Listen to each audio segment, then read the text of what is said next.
Testing, testing. 1, 2, 3.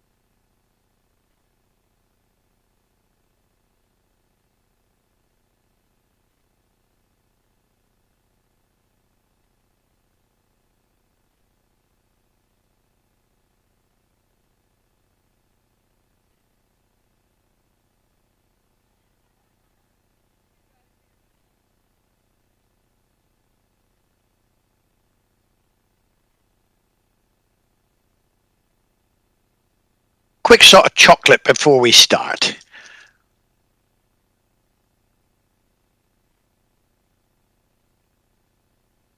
Just a small one, anyway.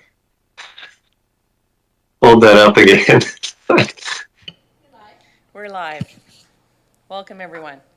Welcome to Wednesday, June 1st, Electoral Area Services Committee meeting. First, I'd like to acknowledge that we are on the traditional territory of the Coast Salish people. And with that, I will turn to Ms. Ferguson for the first order of business. Thank you, Madam Chair. First order of business is the motion to approve the agenda. It's been moved and second. I'll call the question. All in favor? Any opposed? Motion carries. Ms. Ferguson. Thank you.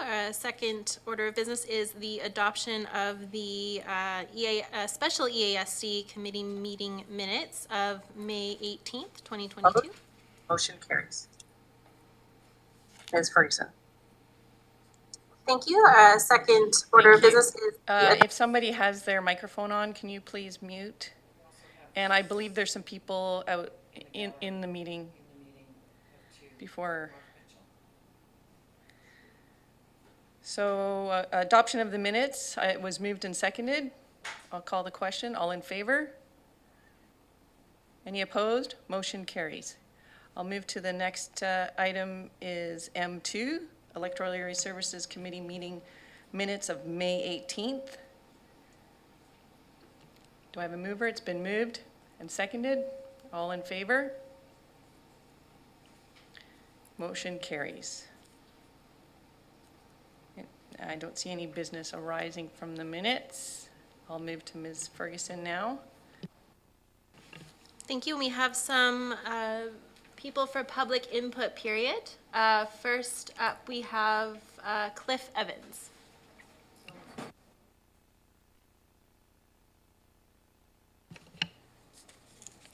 Good afternoon, Madam Chair. I'm Cliff Evans from Shawnigan Lake. On the agenda today is R5, report from the Water Management Division, Shawnigan Village sewer investigation. Madam Chair, I attended the public meeting that the developer put on yesterday at the Shawnigan Community Center, and it was excellent and pretty good turnout. But I noticed the public had a lot of questions about this project. And ironically, on the way into the hall, I noticed a workman out on the lawn, and they were digging holes, test holes for a drain field. So it looks like the community center, it needs a drain field, and so does the museum. And it looks like we're going to have to pay $30,000 or $40,000 later to hook up to the system that's going in, as will all members of the Shawnigan Village proper if they get a chance to hook up. So this isn't going to be a real free ride. It's going to cost a few dollars. There was talk about interim measures until they get all the infrastructure in. But I think the infrastructure should all be built first before any houses are built, because we don't want to make the same mistake we made with Elkington Forest. This commission authorized Elkington Forest developer to build houses and give us the amenities and build the amenities at the same time. Guess what? The houses are there, we don't have any amenities. So I think that we should refer this application, and we should look at that and make sure that all our amenities come out and the infrastructure is built before we go ahead with building any houses. Also, there's a large number of houses being built, so there will be a large number of people and cars. I think that we should look at the infrastructure, see if we can perhaps open up the Hall Road again so that people from that subdivision can drive directly down to the Bamberton interchange. It will keep them from going by the Mill Bay School and Mill Bay Light, and get them quicker transportation into Victoria. Some of that, in fact, all of it is privately owned, but it seems to be an easy solution. I noticed the sludge is going to be composted on the near the Hall Road, near the agriculture site, and I hope that they can now compost the sludge odor-free and watch the medications from all the people in using the system.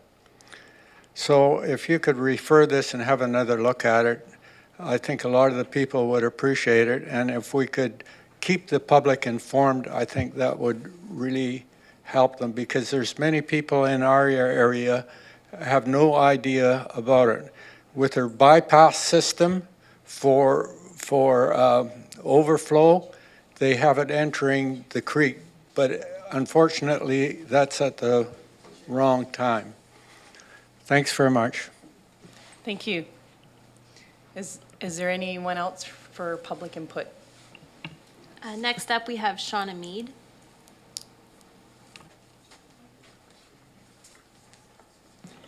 Thank you. Thank you. You have 3 minutes. Go ahead. I'll kind of give you a little wave when you're getting close. 3 minutes. This is too complicated an issue to be restricted to 3 minutes. I will try. But I have brought copies of my questions and some comments that I will. There you go. And I would appreciate if those are distributed to the members of the committee who are remote. So I shall try and reduce my comments from quite a few pages to a few. We'll start it from now. Thank you. Yes, fine. The request here is that the CVRD seek permission from the Ministry of Environment, essentially to discharge wastewater onto the properties in question. And so the CVRD is actually the applicant for that permission. And my understanding is that the CVRD will, in fact, take over the running and maintenance of the sewage treatment facility once it is approved and built. Now, my first question is, in the proposal is that the CVRD's staff work with the proposed developer and the Ministry of Environment to arrive at something which meets the requirements and is, quote, registered to go ahead. Now, this is an unusual and unacceptable to me order of doing things. None of us have seen an actual development proposal. Nobody in the region have seen that. The first we know of this was yesterday. And we saw a presentation, a storyboard presentation at the Shawnigan Community Hall, and it was indeed storyboards. There was very little detail, a lot of talk, a lot of nice sounding ideas.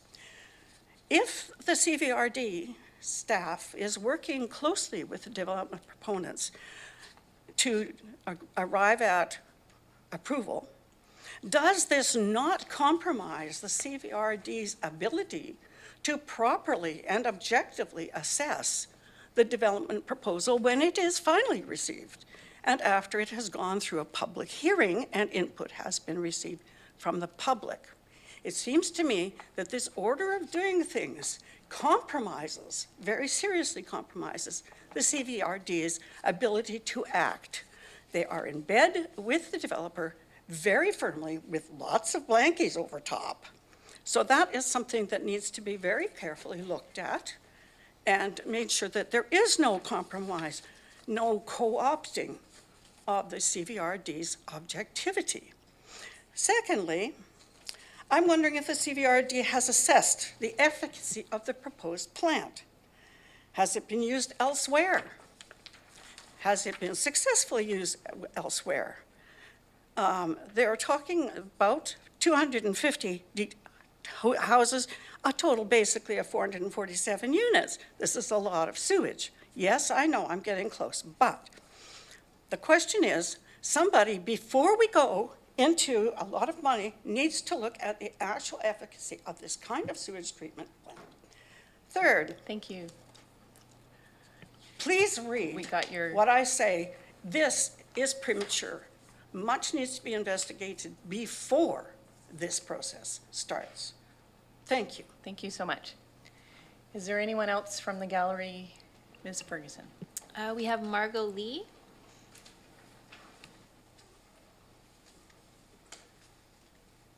Hi. Hi, everyone. Go ahead. Thank you. I do have a lot of notes on my phone, but as Shauna just ran out of time, most of what she said I concur with. I really, really think we need to slow this process down and actually look at the previous processes and how they've been done.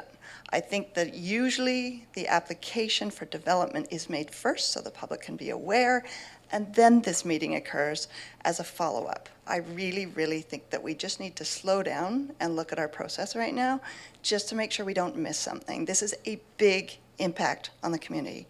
And I'm probably going to get emotional because all of this information came to me within 48 hours. So please, please slow down and look at how this is going to affect the community coming down the pipeline. I am agreement for development. It's just how we develop and how many units we get for the amenities that we're getting. And again, I think we need to know what we're getting before we get a sewer treatment plant. So thank you very much. Thank you. Ms. Ferguson? We have space for 2 more speakers at 3 minutes if anybody else would like to speak. Is there anyone else who'd like to come up? Come up, sir. Just your name, sir.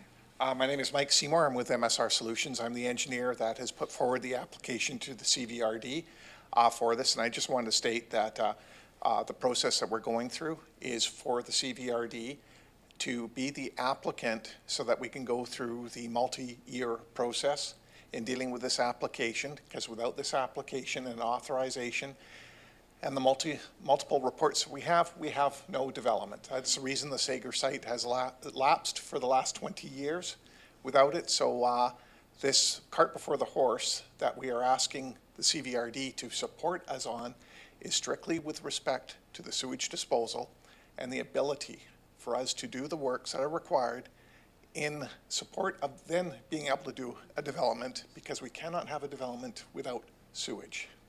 And I think you're well aware of that.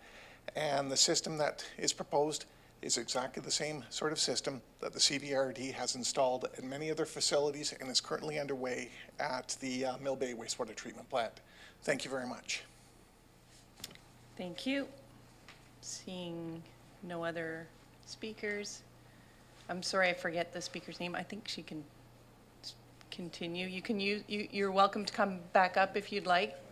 Ma'am, I'm sorry, I forget your last name. Mead? Ms. Mead, if you'd like to come up and use the last few minutes, you're welcome. Yes, I would. Thank you.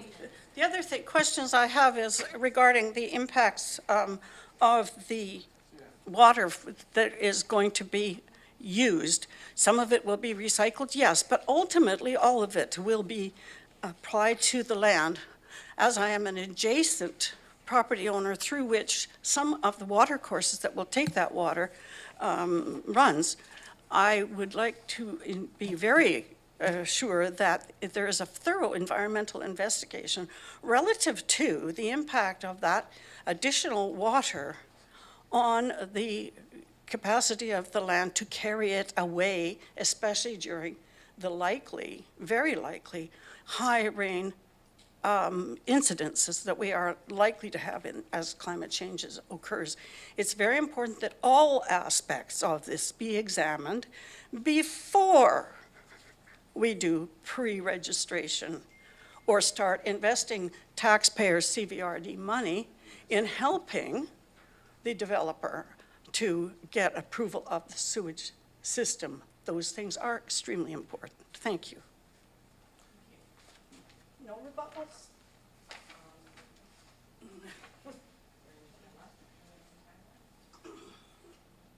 Go ahead, we have a minute left. Good afternoon. I'm part of the development team. I'm Aaron Usach, and I'm here with Mike Seymour as well. And I would like to thank everybody that took the time today to bring their concerns forward. And yesterday's meeting, the open house we had, was to begin to hear all of the concerns and support and criticism, both positive and negative, for this project.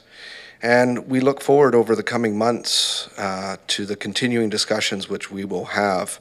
The bottom line is that the Sager property has not been able to move forward with any meaningful development without a sewage treatment process, and we want to make sure that the solution that we provide is exactly what the community needs. And we believe that with the professionals that we've retained and with the oversight that CVRD is providing and the other ministries, we will be able to produce something that the community is happy with, that respects the environment, and that meets the needs of the future, not just the present and the past. And we will continue to engage with the community. We will continue to take that feedback and implement it into our future planning. And we appreciate this opportunity to move things forward. To get to this point, we have invested a significant amount of time and effort and money, and this is just the beginning of the process. It's not by any means sort of trying to slip something through. And to the members that came here and have had their concerns listened to, I spoke with many of you last night. And I will continue to speak with you both personally and in public settings, and welcome that discussion, because as a member of the community, it is important that we get this right, and we are cognizant that that is a very serious responsibility. So thank you for your time. Thank you. Moving on to our first item on the agenda, Ms. Ferguson. Thank you, Madam Chair. It is correspondence. C1 is a grant and aid request from Electoral A, Mill Bay Malahat, re RCM SAR 34, Marine Rescue Society. And the recommendation is that it be recommended to the board that a grant and aid Electoral Area A, Mill Bay Malahat, in the amount of $500 be provided to the RCM CAR 34 Marine Rescue Society to support the operations of the Marine Rescue Society. It's been moved and seconded. Any discussion? Seeing none, I'll call the question. All in favor? Any opposed? Motion carries.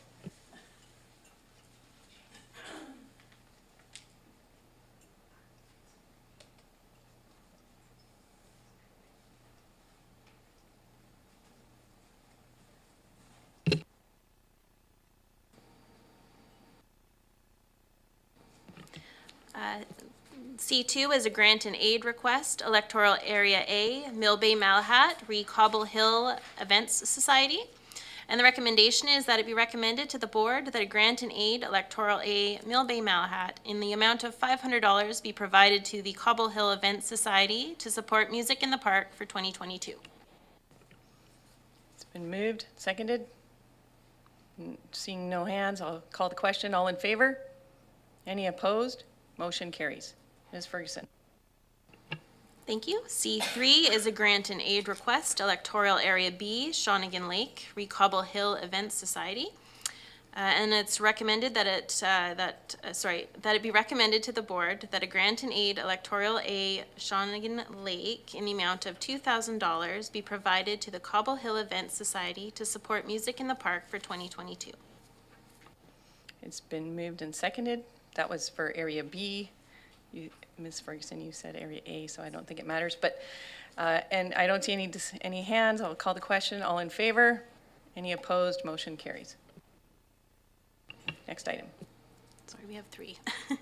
C4 is a grant and aid request for Electoral Area C, Cobble Hill, Recobble Hill Event Society. And the recommendation is that it be recommended to the board that a grant and aid Electoral Area C, Cobble Hill, in the amount of $1,500 be provided to the Cobble Hill Event Society to support music in the park for 2022. It's been moved and seconded. I don't see any hands. Call the question. All in favor? Oh, Director Wilson, go ahead.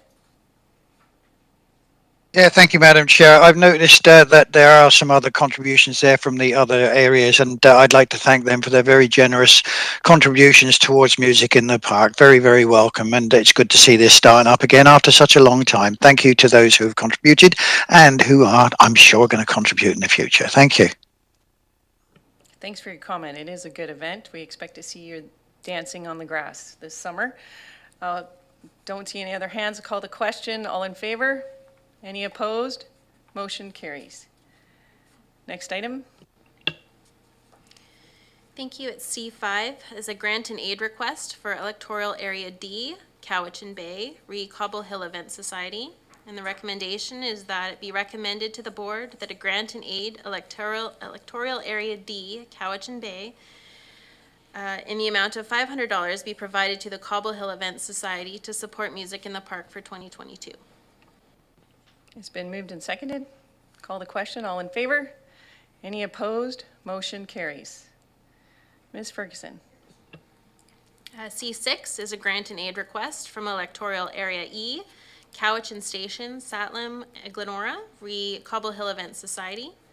And the recommendation is that it be recommended to the board that a grant and aid Electoral Area E, Cowichan Station, Satlam, Glenora, in the amount of $400 be provided to the Cobble Hill Event Society to support music in the park for 2022. It's been moved and seconded. I'll call the question. All in favor? Any opposed? Motion carries. Ms. Ferguson. Thank you. 7 is information. Information 1, summary of the presentation to the electoral areas A to I Advisory Planning Commission members meeting of May 10th, 2022, and it's for information.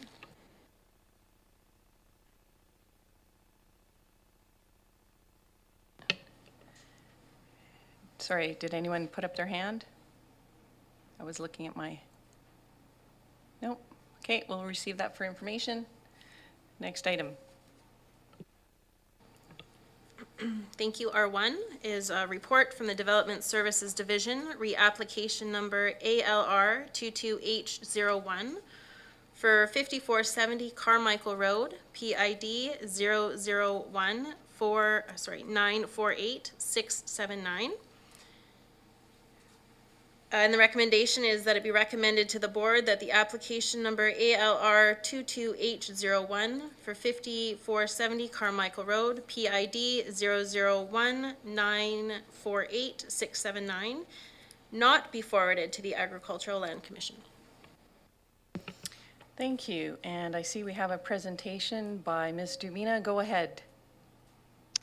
Thank you, Madam Chair. The item before you is a proposed 2-lot subdivision on a parcel in the Agricultural Land Reserve, or ALR. The proposed subdivision does not meet the minimum parcel size of 12 hectares required in the A1 zone in the Area H zoning bylaw. However, the applicant is applying under Section 514 of the Local Government Act to allow for a residence for a relative. Section 514 may allow subdivision where it would otherwise not be permitted, provided that the requirements in that section are met. And since the lot is in the agricultural land reserve, subdivision does require Agricultural Land Commission or ALC approval. However, an application may not proceed to the ALC unless authorized by the CVRD board, who has the discretion to forward or not forward the application to the ALC. The staff report identifies 4 OCP policies that discourage or do not support subdivision of ALR land. However, there is one policy that supports subdivision only under the ALC home site severance policy, which this proposal does not meet. While the proposed subdivision is not supported, it is noted that the A1 zone regulations do permit an additional or second single-family residential dwelling on this lot with ALC permission. So given the proposal does not meet the minimum parcel size regulation in the zoning bylaw, nor is it supported by OCP policies, staff have recommended the application not be forwarded to the ALC, and staff have provided alternative options in the staff report. Thank you. Thank you so much. Just wait for you to remove your presentation, please. Thank you.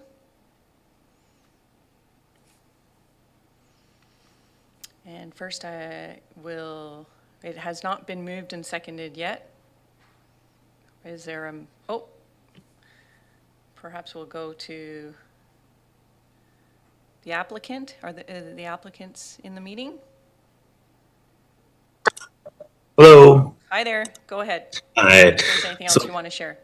Well, I did. So my name's Will Bolesny, and thank you for, taking the time here to consider this application. So before I briefly get to the staff report, I just wanted to touch on kind of the background of our proposal here. The section of land we're looking to separate is not considered traditional farming ground due to rocky north-facing slopes. However, it is part of the ALR, and that being said, we believe there's kind of a unique opportunity here for a forest-based mushroom farm, and the land is currently being utilized for nothing, and we really do feel like it could be beneficial to agriculture here in the CVRD, and the land, like I said, it's not being utilized for anything right now, and for us personally, farming and growing things has really been a passion for us for a long time, and with the way things have gone in these last couple of years, it's come to the forefront more so, obviously.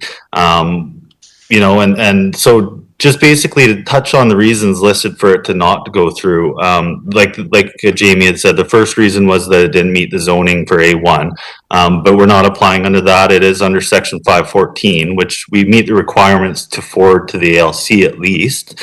Then the other reasons for not supporting from the official community plan, and correct me if I'm wrong, but they all seem to be about protecting agricultural land in the CVRD, which we fully understand and agree with the policies and objectives there. However, in the case of ours, there's one policy of all the 4 that creates an issue for my proposal in particular. And if you look in the staff report, it's listed as policy 3.2.42. Like in this case, we meet all the objectives except for one, all the policies except for one. And honestly, the one policy in our particular case kind of takes away from the CVRD's objectives of trying to create, a good agricultural industry. And throughout the official community plan, there's objectives and policies that we feel we really would prove beneficial to. And that's why we're just asking that, this please get forwarded on to the ALC and let them decide if this is the reason why it's suggested it not go through is because negative impacts on agriculture. Please let the ALC decide on our application is all we're requesting. If there's any questions or anything from you guys, by all means. Thank you. First, I'm looking for a mover. There was a recommendation read out. Is that a question, Director Martman? Or are you moving it? Before that, I have a couple of questions of the applicant, perhaps. And does anything prevent the farming or doing what you propose right now with the farmland? Like, why does the subdivision make it that you can do this? Yeah. So the one issue that my family really doesn't know when my granny's gone whether we're going to be able to keep this land, to tell you the truth. I mean, it's, as you know, with real estate, it's just extreme. So, sure, I could develop things and my granny would be more than willing to lease the land, but I do all this work and 5 years down the road or whenever, and we end up losing the property. I really think this is kind of one of the reasons my family brought it up is how amazing it would be for my granny to know we were still on her land when she's gone, right? And I mean, so that of course there would be the opportunity to do something like that. I'm just worried that we go to all this work and my family, when my granny is gone, we won't be able to purchase this land. And to follow up, if I may, Go ahead. yeah, and I think I also have a farm, and I think one of the things that I look at is the continuity and how do you sustain it within families. But one of the things that is very clear from our community is protection of farmland, and the concept that as you divide farms, you divide them, you take away the potential of the entirety by breaking them into smaller and smaller parcels. And I do understand where you're coming from, but I do believe that the staff has got this right, that they have followed, the OCP in the community. And so, unless there's something else you wanted to add, I would make the motion, Chair. If I could just That's been briefly, moved and seconded. Go ahead, Mr. Bolesny. I did want to say too that, and I don't know if you guys have the actual application there, but we really made a point and we realized that the ALC or the Agricultural Land Commission and the CVRD was really against breaking up lands and impacting this. And if you look at the layout of this lot and what we've proposed there, the massive actual agricultural fields are still attached to the original property. The only separation is going to be this, like I had said, a really rocky, unfarmable in the traditional sense ground. But yes, I understand where you're coming from. Any other questions for staff? Seeing none, I'll call the question. All in favor? Any opposed? Motion carries. Next item, Ms. Ferguson.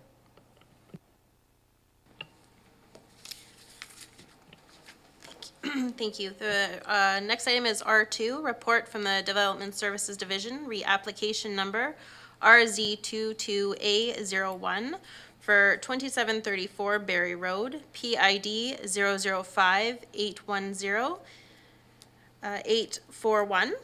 And the recommendation is that it be recommended to the board, one, that the referrals for the zoning amendment bylaw for application number RZ22A01 2734 Berry Road, PID 005810841 be accepted.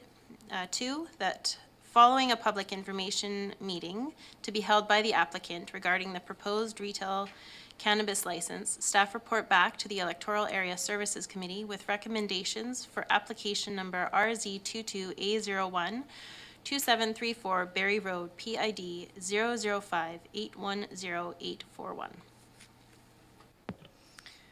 Thank you. Ms. Woods, do you mind just taking, I think it'd be easier if we could actually move these recommendations and then look at the presentations first? Yep. Do you mind? Thank you. Yeah, for sure. Just if you can just stop sharing the screen and then we'll see if we have a mover and a seconder so we can discuss it properly. Awesome. It's been moved. Is there a seconder? Okay. Go ahead, Ms. Woods. Okay. Mr. Shemek, would you mind just throwing up the presentation again? Thank you very much. All right. So the subject property is located in the Mill Bay Village Growth Containment Boundary, which is to the southwest of the Trans-Canada Highway and the Delume Road intersection, and is home to a well-utilized commercial hub. The property is currently zoned C5, which permits for retail, however, does not permit for cannabis retail. With the proposed development, if you can just forward to the next slide, please. Awesome. The applicant is proposing to rezone the property to include the site-specific use of cannabis retail store at 2734 Berry Road. The site consists of 4 buildings with 8 separate mixed-use commercial units, as noted on the site plan before you there. 2 of the retail units have busy drive-throughs. The CVRD retail or cannabis retail store application policy applies to the application, and a table outlining the setback criteria was included in the staff report. There are currently 4 licensed cannabis retail stores within CVRD electoral areas, none of which are within electoral area B. And if you can just forward to the next slide, that's just a picture, couple pictures of the proposed building. So it is located towards, I suppose, the rear of the site. It's the furthest back building away from the Trans-Canada Highway. And then the second photo there is a picture of the actual unit itself. And if we can forward to the next slide, thank you. And those recommendations are before you. And I believe the applicant is also here and did want to add a couple things as well. Thank you. Thank you. And the applicant is Mr. Hames. Go ahead.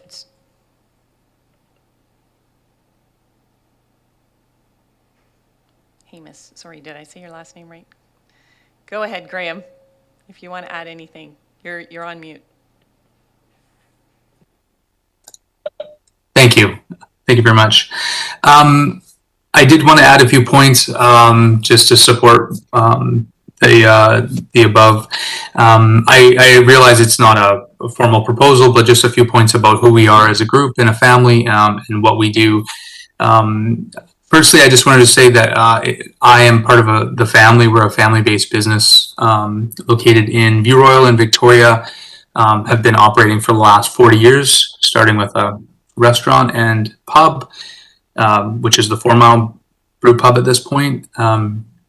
We also have 2 liquor stores, a brewery attached to the pub, and have been operating 1 cannabis retail store for the last 2 years. We have 2 other cannabis retail stores opening in the municipality of Colwood this summer, and we are opening another cannabis retail store at Tillicum Mall in Saanich this fall. We have decades of experience working with the Liquor Control and Cannabis Branch, formerly the Liquor Control Branch. We have a number of different license types, and we are pretty proud of a very long track record of very successful and responsible retailing throughout those different types of licenses and in different communities. Our main goal is to obviously be a long-term member and partner in each community we do business in. So there's that point. We're trying to create modern, beautiful stores that are really open to everyone, in hopes of destigmatizing, this and showcasing the positive attributes of the use and the recreational accessibility to it. One thing I'm quite proud of and excited about is that we've become a living wage employer. So everyone in our stores makes a base rate of $20 an hour, starting there and moving up. Everyone has full-time or access to full extended benefits with our company, as well as a number of other lifestyle and perks that we provide to create the best environment we can to partner with the employees and people who work with us for long-term retention and engagement, and trying to acknowledge how challenging it is to live in the South Island these days. The other quick thing I wanted to point out is all of the stores that we operate and build are a green build. So we're part of the Vancouver Island Green Business Collective. So our renovations and construction falls under certain guidelines. We got inspected and get an accreditation. So our cannabis and liquor stores are all a gold level store, which focuses on your reduction of your carbon footprint, your building materials, your operating on a day-to-day basis, and things like access to public transportation and support for your staff. So we're proud to be a member of that and build our stores to suit.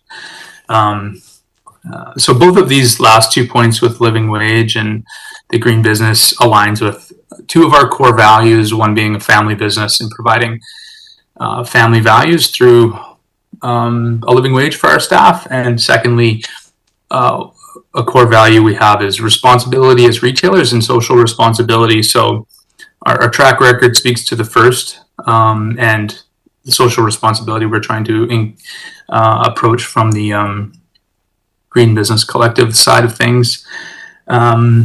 Another quick point is we would really love the opportunity to meet and engage with the community in the public consultation process, and just provide information and background about ourselves, the use, because everyone has a different level of knowledge since legalization 4 or 5 years ago.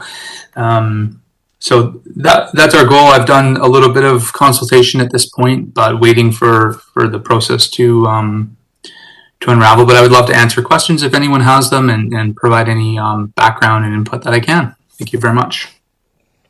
Thank you. I'll go to the director of the area. Go ahead. Yeah, thank you. And I'd just like to thank staff and the applicant. We heard about this at our APC in detail, and yeah, I think it's a good experienced applicant with a good reputation, and certainly worth going to the next step of public meeting, which is the recommendation. Thank you. Director Kuhn, go ahead. I have a question with regard to the setback requirements. How important are those? Because looking at this table here, just about all of the setback requirements are not met. Now, is that important or isn't it important? If it isn't, why don't we just forget it? I don't know. And if it is important, then what weight would we put on it? Thank you. Ms. Woods, can you take that question? For sure, Madam Chair. Through you, Madam Chair. So it is a policy, so it is discretionary. I mean, I think they were put in place with some thought. However, I do know that previous applications have not been able to successfully meet all of the requirements, as the setback requirements as well. And I might leave it there. And if Ms. Cheroff has anything else to add, I will let her jump in. Thank you. I'm not seeing her coming on the screen. Director Nicholson. Did you have your hand up? Yep. Go ahead. Yeah, I think this is to follow along with Director Kuhn's question, because the setback requirements, if I recall, were really about trying to protect children. And of all the areas that we've had where we've had proposals for cannabis stores, this one to me seems the most challenging with respect to the policy. So I am wondering, first of all, from staff, why it would be that we would not send this for referral to the schools. I see we got something from Brentwood, I think, but I didn't see anything from the public schools. And I know that at least Kelsey is well within walking distance, if not Bonner. Ms. Cheroff, are you able to answer the question on referrals to schools? Okay, Ms. Woods, go ahead. Thank you, Madam Chair. I was just going to step in and say that the application was referred to School District 79. We just did not receive any correspondence back from them. Nicholson? I think I would just hope that we make an extra effort, maybe even send it directly to the parent advisory committees, because, you know, like I don't think that there's a problem to have these facilities, and I know that you're supposed to be a certain age and so forth, but it is really easy for young people to get around that. We all know that. We used to probably get liquor illegally when we were teenagers, but so I think it is a real concern, particularly particularly when we have residential students at Brentwood and so forth. So I think I would feel much better about making this decision if I had information from the parental community of that neighborhood on this application. Otherwise, I think we should really answer Director Kuhn's question is, should we just get rid of these requirements? Because it seems, if we go down that road with this one, then it seems we might as well just get rid of them. So. Thank you. Thank you. I see Ms. Churoff has something to add. Thank you. Go ahead. Thank you, Madam Chair. So as Ms. Woods stated, we have had other applications that have gone forward previously that haven't been in full compliance with our policy. Despite that, they have proceeded, and staff aren't at this point recommending support or denial of the application. But we are recommending that you send it to a public information meeting so that you can gather the views and comments of local residents, business owners, and other stakeholders, and hear from them. We don't have, consultation policy guidance around targeting, specific groups at this point. It is referral agencies, which include generally provincial agencies and the school district, and we can certainly follow up with the school district in advance of that public information meeting. But that is our recommendation, that you actually go out, hear from the community in a public forum, and then use that information to formulate your decision. Since the applicant is here, Mr. Hames, would you like to add anything to that, and perhaps add what kind of structure you have set up already that to prevent any of your products ending up with our high school students? Go ahead. Yeah, of course. So firstly, it's an age-gated environment, so you have to be 19 plus to enter the store. You have to show 2 pieces of ID if you appear under the age of 30. So that's the initial. There's pretty stringent controls in place with asking for ID at a till, certain limits we can sell. Everything is in opaque, plain, child-proof packaging as well, with the child locks on it or package seals. We take security really seriously as a company and as a group. We have a lot of due diligence. We do a lot of training with our staff members. Every staff member, as required by the provincial government, is required to take an online course through the provincial government called Selling It Right, which is a responsible retailing course. And one of the modules in that course is ensuring compliant sale and service, talking about underage service, over service, all of these things. So that is addressed at the provincial level, and it's a requirement for every staff member to work in the store. We do ask that they recertify on that course every year. And then in our environment, we have an establishment policy that really speaks to that. Everyone needs to sign and recertify all of that they're aligning with our establishment policy in regard to responsible service and access to the public. So there's that. Our stores can go either way. We have opaque window coverings just depicting a plain landscape scene, so people can't see in. If that's what is required or wanted by the local government, we can provide that as well. With that, and I was going to speak to public consultation, something we always do, and it's different for each municipality, but I typically will reach out to the Neighborhood Action Committee, the PAC at a school, if there's one close by, or the Neighborhood Association, provide a presentation, provide background information, answer questions, and even one-to-one if necessary to just gather public input, provide information, and answer questions. Because there's a lot of questions that people have. A lot of people don't understand the regulation, how strictly controlled and regulated it is by the provincial government. And we also have the provincial liquor and cannabis inspector that comes to our store. I think there's 6 times in the first year of operation, and there's a standard amount of visits. And they come to inspect you and to maintain, to ensure that you're following the terms and conditions of your license and maintaining compliance in your stores. They also add on random visit checks as part of their program. So yeah, basically public consultation is a major part because, again, you want to be a long-term community member and business partner, and you want engagement and hopefully buy-in from as many people in the community so you're successful and they understand. So yeah. Thank you so much. to Director Salmon to close. Yeah, just a couple things put in context in this particular location. So there are two liquor stores in the plaza, quite a bit closer to Brentwood than this would be, and with similar controls, age restrictions, etc.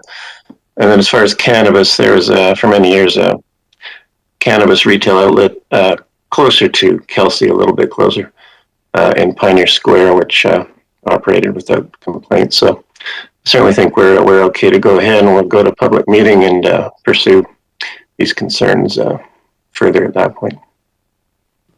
Thank you so much. Not seeing any other hands, I'll call the question. All in favor? Any opposed? Motion carries. Ms. Ferguson, last item, and then we'll take a break. Thank you, Madam Chair. R3 is report from the Development Service Division, reapplication number RZ19I01, Laketown Ranch, Teleglobe Properties, and the recommendation is for information.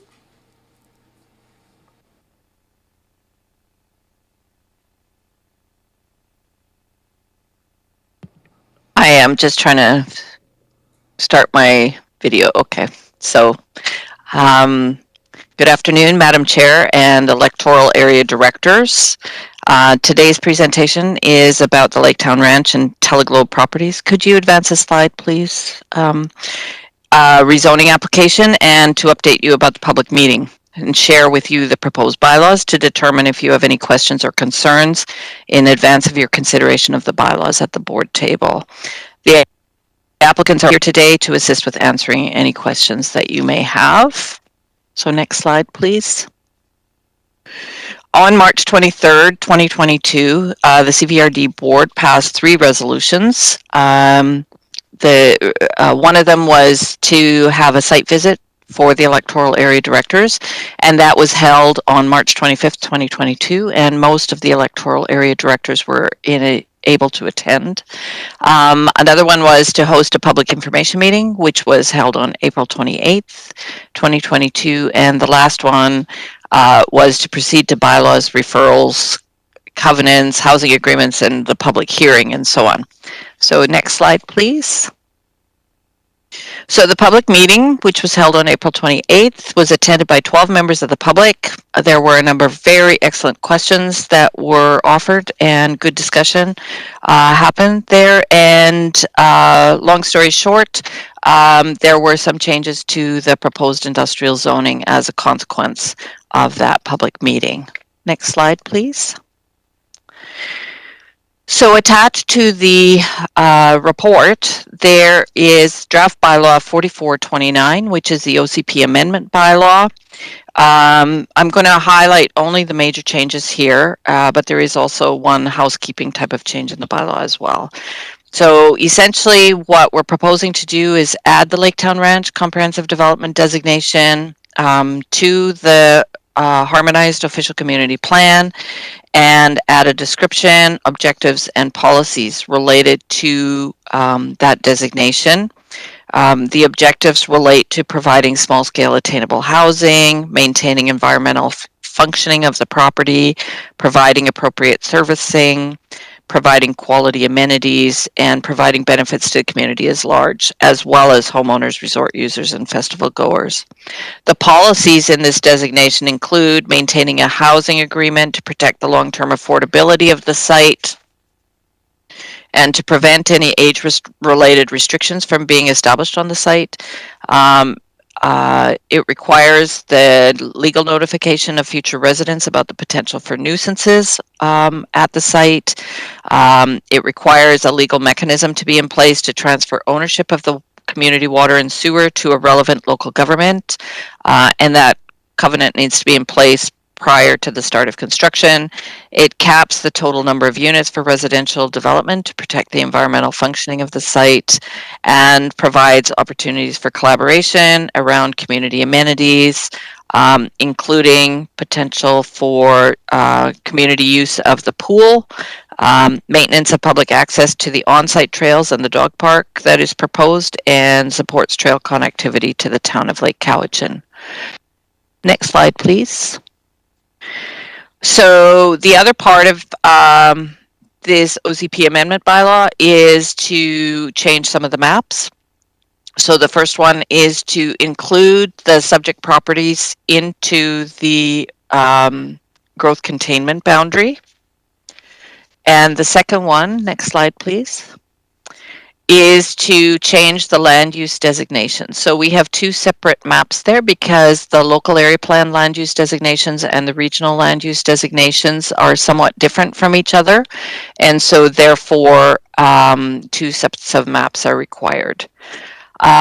You might be wondering why there are so many extra lines on these maps, so let me explain.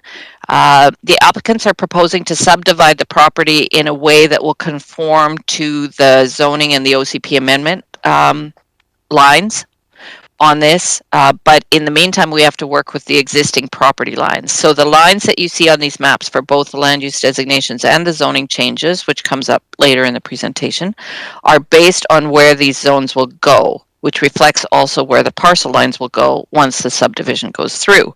As you're well aware, we at the CVRD are not the subdivision authority, and once it's clear that the Lake Town proposal for zoning is likely to be adopted, the applicants will submit their subdivision application to the province to have that process underway as quickly as possible. Once the zoning is complete and the subdivision is complete, there will be many fewer lines on the map. So if we could just move to the next slide, please. So draft bylaw 4430 is the zoning amendment bylaw for this, and there are 5 major components to the zoning amendment bylaw. The first one is definitions. We're proposing to change the definitions of assembly, community sewer system, community water system, and manufactured home. And the intent there with changing the definition as assembly is to explicitly exclude music festival. So this is not actually a change in what is currently in the bylaw, it's just a change in where it is in the bylaw. The community water and sewer system definitions, we're adding the words or a corporation authorized by the CVRD to reflect that this project will be serviced by a private corporation. Similar to the way that Lids Tech is offering services to the Shawnigan Lake for community water services. But an important distinction, which is that whereas Lids Tech is expected to provide services to all kinds of new development, these systems would only provide services to the development that's on site here. And then the last component for the definitions around manufactured home. So we're trying to create a better clarity in the definition while removing the maximum width provision. So making it clear that manufactured homes are regulated by the BC Building Code and making it clear that they need to meet a certain standard, which is the CSA Z240 MH standard, so that it assists with the building code and the building permitting aspects. We are proposing a new industrial zone, I1A, which is based on the existing I1 zone, but with much more limited uses. We're proposing modifications to the CD, and maybe I should speak to what those uses are. Just, sorry, I was getting too ahead of myself there. A couple of new uses are being added to the I1A zone as well, one of which is location shooting for film production, because the satellite dishes on site make a good backdrop for certain types of movies. And then also another new accessory use for the zone, which is the sales of cars, boats, and RVs. The idea about that is that on one of the proposed I1A lots, the proposed use is going to be outdoor storage of boats, travel trailers, and RVs. So things could happen in people's lives that they decide that they want to sell their toys that are in storage. And so that would allow them to be sold directly from the storage facility. The third major category is modifications to the CD1, removing certain uses such as cabins, which are being transferred to the CD3 zone, and adding clarity regarding the various types of music uses on the site.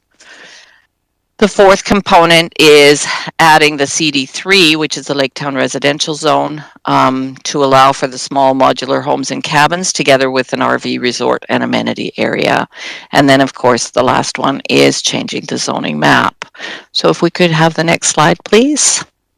So essentially this map then, with all the lines, shows where the lands which are currently zone P2, which is institutional, are being proposed to be either I1A or CD3 respectively, and also where the proposed area is for the mixed use residential, and where the residential and resort, and where the private road that connects those properties needs to be rezoned from F1 to CD3 so that it fits with the zoning of the surrounding properties.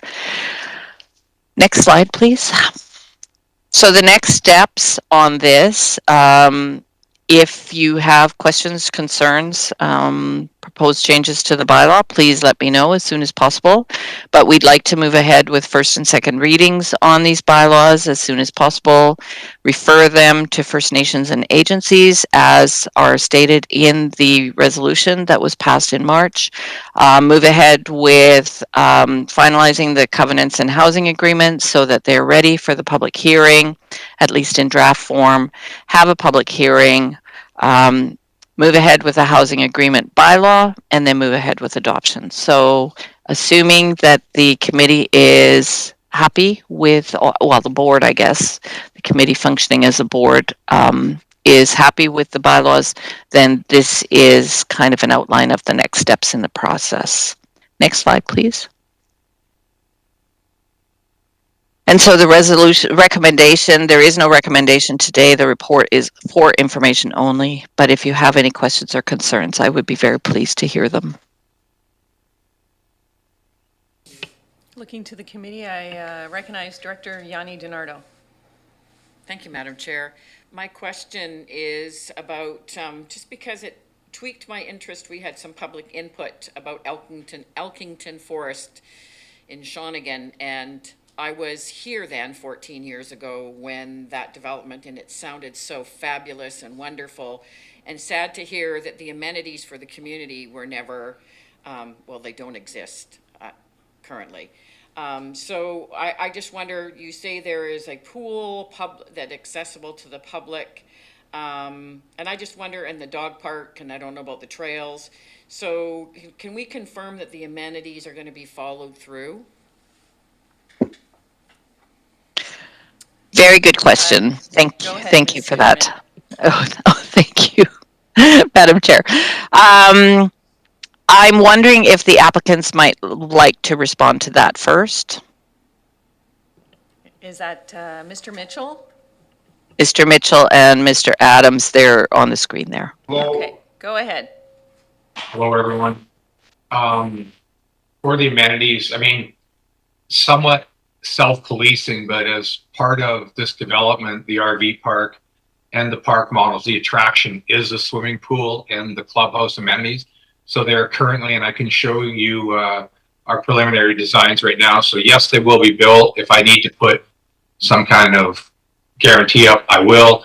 Writing the check to help out in the community. We've already done that numerous times, and we'll do it again for the amenity contribution offsite, which was at the UBO ballparks, and the dog park and the trails. My place, I'm joking, but I'm not. My place already is a dog park, and the trails are there, and they're used every day.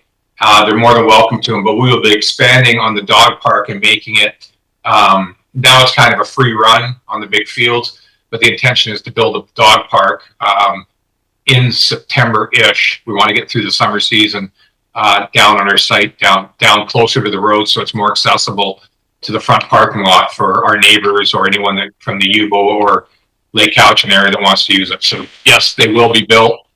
And I agree 100%. I've seen in the past where promises are made or things are going to be built and they weren't completed. So like I say, we will be building these things, and they're almost, the clubhouse and stuff will be built in the first phase, and the swimming pool in the first phase. Thank you. I appreciate that, and I appreciate all you do in the community as well. But I just wondered from the CVRD's end if there is some kind of confirmation that we have on that, you know, in case there's another owner or whatever, that we have that confirmation. Because I've seen in the past with a lot of, was to be public and then becomes private. Thank you. So Ms. Suderman, can staff work with the applicant and come up with an agreement for all those public amenities? Is that a good next step?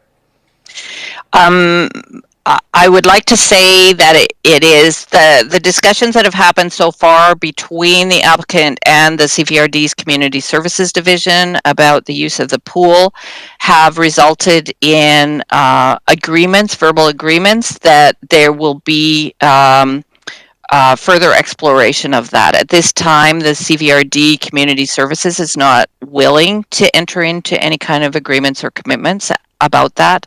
Similar with the dog park, the Parks Department is reluctant to engage with a private developer about developments on private lands in terms of any of these things. So at this point, for those amenities, we're relying on the applicant's word. I'll go to Director Morrison. Hope this works. Can you hear me? Yay. And I'm gathering this is an information item, and I just want to bring something up from my experience in attending the public information meeting. And I want to thank both Ms. Suderman and Mr. Tippett for their responses.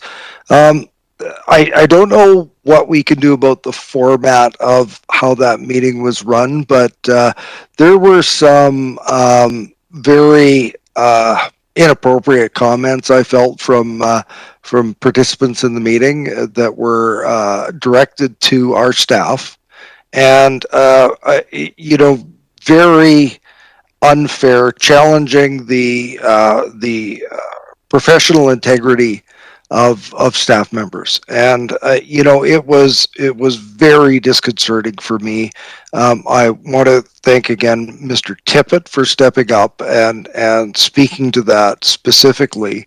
So given this is an information item, I would like to ask staff if there is a way for us to ensure that whoever is either hosting or chairing or in charge of a meeting like that, that when remarks are crossing lines, which these remarks crossed lines, and they're in the notes, that can be halted, because I think that there's no question in my mind that there were things said that shouldn't have been and that shouldn't have become part of a record. And I want to make sure that Ms. Suderman knows that she has the full support of this director, and I'm sure the rest of us around the table. And again, I'd mentioned Mr. Tippett did step up and clarify the role of our professional staff in this, but I want to see what we can do to make sure that that sort of remark session doesn't happen again. And I don't know if Ms. Churl or any of the IT people might have suggestions as to how that might be addressed. Director Morrison, I don't know that this is an item that I feel comfortable putting people on the spot. Is this something we could talk about in a more appropriate venue? We hear you. Staff appreciates that your concern, and there's always a challenge. Perhaps all of us would benefit from a workshop on how to handle situations like, when people are out of line. Because you're right, it's not okay, but I'm not going to direct that to anyone. I'll go to Director Kuhn, but I did also have a comment. Director Kuhn, can I go? And then before you? Yes? Okay. I too know that these applicants have a great reputation in the community, but things can happen. And I think that we could still find a solution for the amenity and the agreements with the public. Either if it was at least slotted into different timeframes of the process, part of the final, even if it was part of the final development permit. So I too do not feel comfortable with it just leaving it out there floating as a nice to amenity, because things can change. And we've seen it in our communities where we once had use of a tennis court and then now we don't. And yeah, so anyway, I'm gonna actually respectfully ask staff to come back with something that would be more concrete. If the rest of the committee, I look to the rest of the committee, if people disagree with that, you could speak up now. Okay, Ms. Suderman. Thank you very much, Madam Chair. I guess I just want to make sure that everybody's clear that in addition to the commitment to potential use of the pool with the CVRD, the dog park, and the trails and so on, there's also the $50,000 contribution that they're making to a local park. And the last point that I'd like to make, and I know that the applicant would like to jump in on this as well, is that I think we need to be very careful about how we proceed on this, as of course you're intending us to be. But there may be insurance implications for private property owners that sometimes cause them to shut down public access to things. So what I do know for sure is that the applicants have been working closely with the Lake Cowichan Stewardship Society, the Trail Society, pardon me. And the Trail Society has been assisting with building the trails on the site. And so that is a close community collaboration. It may be possible that some kind of relationship between the Stewardship Society or the Trail Society and the applicants might be possible, with the CVRD as a third party, possibly. Thank you. I'll go to Director Kuhn and then the applicant, Wilson Nicholson. Yes, I would like to just follow up on Director Morrison's comment. The part that bothered me about this, about some of the derogatory comments, was that they came from people that don't even live in the area. Now, I realize this was not a public hearing. In a public hearing, we usually pay more attention to people that are living in the area because they're the ones that are affected. And so I know it was not a public hearing, but it troubled me that someone from an outlying area comes to our area and then comes up with quite derogatory comments and kind of gets away with it, and it is not even indicated that that person doesn't even live in the area. I think that is an important point. Now, if it had been someone from my area I, then I would have said, there is a specific concern. But if it's someone from outside the area, I mean, I would be very reluctant myself to go into another area and raise concerns and then have pretty nasty comments, even though I'm not even living in that area. I mean, that's a bit of a border, and I just wanted to point that out. Thank you. Thank you. The applicant, you wanted to add to this? Just for clarity on the amenities, first, the check will be written for the park upgrades. Number one. Number two, the swimming pool will be built. I will sign off or make any agreement necessary. We've already had many meetings, phone calls, conversations with the CVRD, Parks and Rec, mostly with recreation, going back to Johnny Elzinga, who I've known forever. And more than anything, it's just trying to find the mechanism that works. But it has worked in the past. Tall Timbers, where I grew up next to or down the road in Cowichan Bay, had a private swimming pool, and they used to have public swimming lessons there for years. So, and John Elzinga was one that gave me that example. So it's just a matter of finding the mechanism. But it is a private pool, but there's definitely the ability for the community to use it at certain times. Obviously, in the middle of the busy summer, no. So I want to be clear that we will share that pool, but on a limited basis at the right time. And it's not heated year round. It'll be available May to September, but definitely in May, June, July, there'll be times during the weeks that definitely we could have swimming lessons and or swimming for seniors, whatever.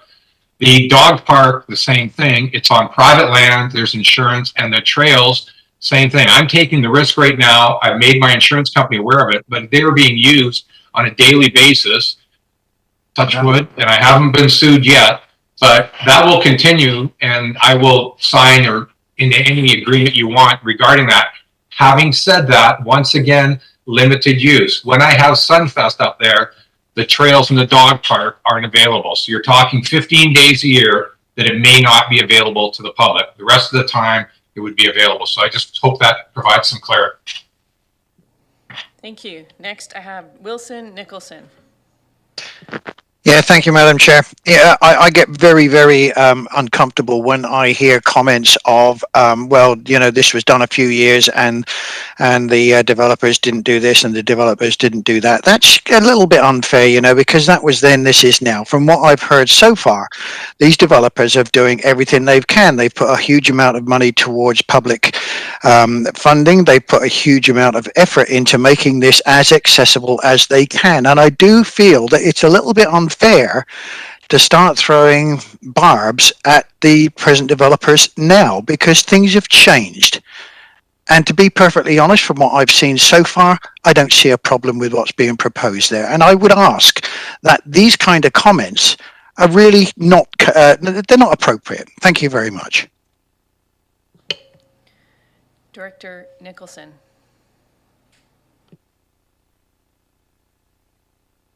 Thank you. I have a question and then I have a couple of comments. My question is if Ms. Suderman could clarify for me what uses in the I-1A zone have been taken out. So we talked about ones that have been added, but what isn't happening there that one normally would see in an I zone? Ms. Suderman? Through you, Madam Chair.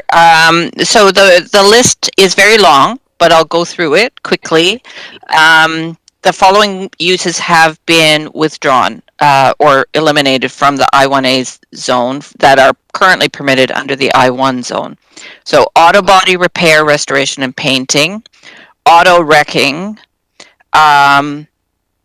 boat building, building supply, retailing, and wholesaling, feed, seed, and agricultural supplies, sales and storage, food processing, storage, and packaging, excluding fish cannery and abattoir, manufacturing and sales of modular log homes, manufacturing, repair, treatment, storage, and packing of products and materials, recycling, sorting and storage of any substance or material, including paper, wood, and metal, retailing and wholesale of petroleum products, secondary processing and manufacturing of wood products, freight handling and storage. Okay, thank you. Can I follow up with a few comments? Thank you. Just to speak to the concerns raised about the public meeting, this is a very large and complicated proposal, and it's going to change the community significantly, I think, in the long term. And so I welcome comments from wherever, if people have the time and energy and interest to pay attention to land use development in the Cowichan Valley, wherever they are, I really appreciate their input. Remember, jurisdictional lines are sort of an arbitrary thing. Secondly, I have concerns about this application because I feel that I think on the sound front, I remember when Laketown Ranch started, that application was happening, that it was one of the areas that people were most concerned about. And we are changing the rules around the sound and so forth. And I am not really very clear on how well the neighborhood is going to be protected about that. And I'm also remain really concerned about this notion of sprawl and the idea that some planners don't think that this is good planning by today's standards. And so I feel feel a lot of discomfort about that, and I really would like to hear from the community more about that. So I'm looking forward to the public hearing, and I hope that we have the wherewithal to slow the process down at that point if we hear things that suggest that things need to change with this application. And then the other area that Point of order. What's your point of order, Director Morrison? I'm unaware of other planners' information contrary to the professional planning staff advice that we've got. Is there other information that we haven't been provided? Is that a question to Director Nicholson? Well, the point is, assertions were made that there's contrary opinions to our professional staff, and I'm not aware of that information, and that's my point. So perhaps some clarity on that, Director Nicholson? Sure. So I think if you looked at the referral comments from, and this was discussed at the public meeting, the referral comments from staff in the CVRD, planning staff in the CVRD, some of the professional planners have taken a different position on this application. And so from my perspective, that sort of raises my antennae, and I really feel at this point we need to really hear from the community. And then and can I go carry on? My third comment that I feel like I don't understand well enough is that when we plan to have a growth containment boundary or extend a growth containment boundaries are supposed to be about where we're able to service in the future. And what I understand is that we're going to be developing a sewer treatment thing on site, and that the CVRD may be taking it over. But from my perspective, when we had that Innova report a few years ago, the idea was that there's an economy of scale with any of this kind of infrastructure servicing, and that we really need to be focusing on growth containment so we can develop the economy of scale and bring all the systems together. And I am not clear in this whole UBO area how we are going to do this and how this actually helps us do that. So those are my concerns. I am really looking forward to hearing from the community on those things. And I just think that those are things that I would like us to hear about, I hope. Because otherwise I feel this is moving ahead without, I don't know, I just don't have a level of comfort personally. Thank you. Ms. Churoff, can you help us on the growth containment boundary purpose? Madam Chair, I'm not sure if I can help on that right now. I think that'll be the subject of discussion at the public hearing, right? Whether or not community supports amending the OCP to allow this, right? I wanted to speak to the issue about professional planners having divergent opinions. It actually happens all the time. And it actually, tends to lead to better outcomes when we can explore various options. So disagreement is fairly common. Divergent opinions are common. I would suggest that Ms. Suderman is a professional planner who spent a considerable amount of time on this application over the last few months, and knows it intimately and is bringing her professional expertise to bear. And of course, other planners' opinions matter and are taken into consideration, but they perhaps haven't spent the kind of time that Ms. Suderman is spending on this application. So just keep that in mind. And at the end of the day, the report is signed off by the manager, and it's signed off by myself as the general manager, supporting the recommendations that are brought forward to you following what tends to be often lengthy discussions. Thank you. Thank you. And thank you, Ms. Suderman, for keeping us in the loop and bringing this information forward. Director Kuhn, do you have anything else? I don't see any other hands to close. I just want to point out, we've had 2 meetings with the Advisory Planning Commission up there. We've had 2 public meetings up there now. So we had plenty of opportunity for people to get acknowledged with this proposal, to kind of have the indication flying in the air here that there hasn't been enough consultation or the public doesn't know. How far should we just bend over and try to get more and more and more information out there? It is out there, and the people in UBO know what's going on.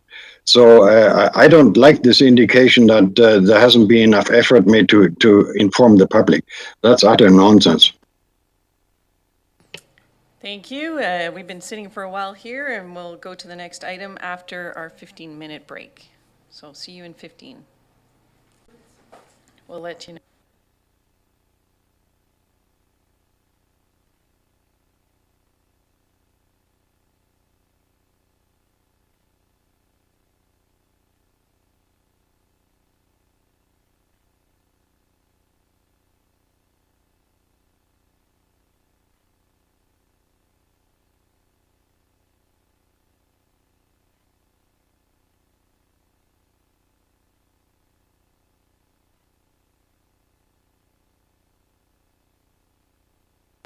Thank you. Welcome back. We are on R4, and I turn to Ms. Ferguson.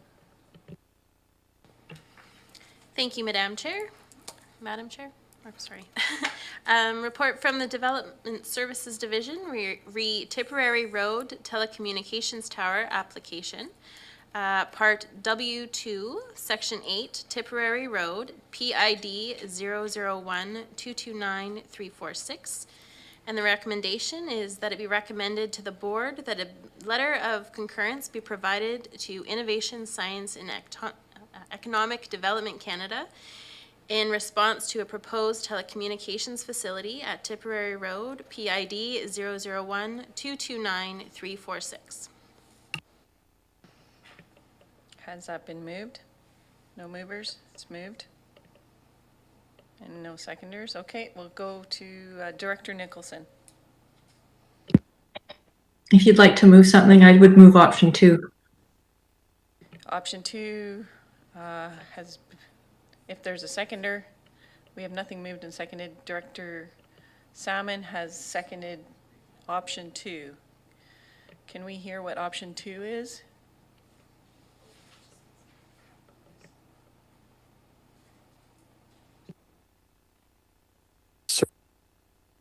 I'm not sure who is, if that was me or it'd be me or Legislative Services, but Madam Chair, I'll be happy to answer that question. Just let me open it up. Pardon me.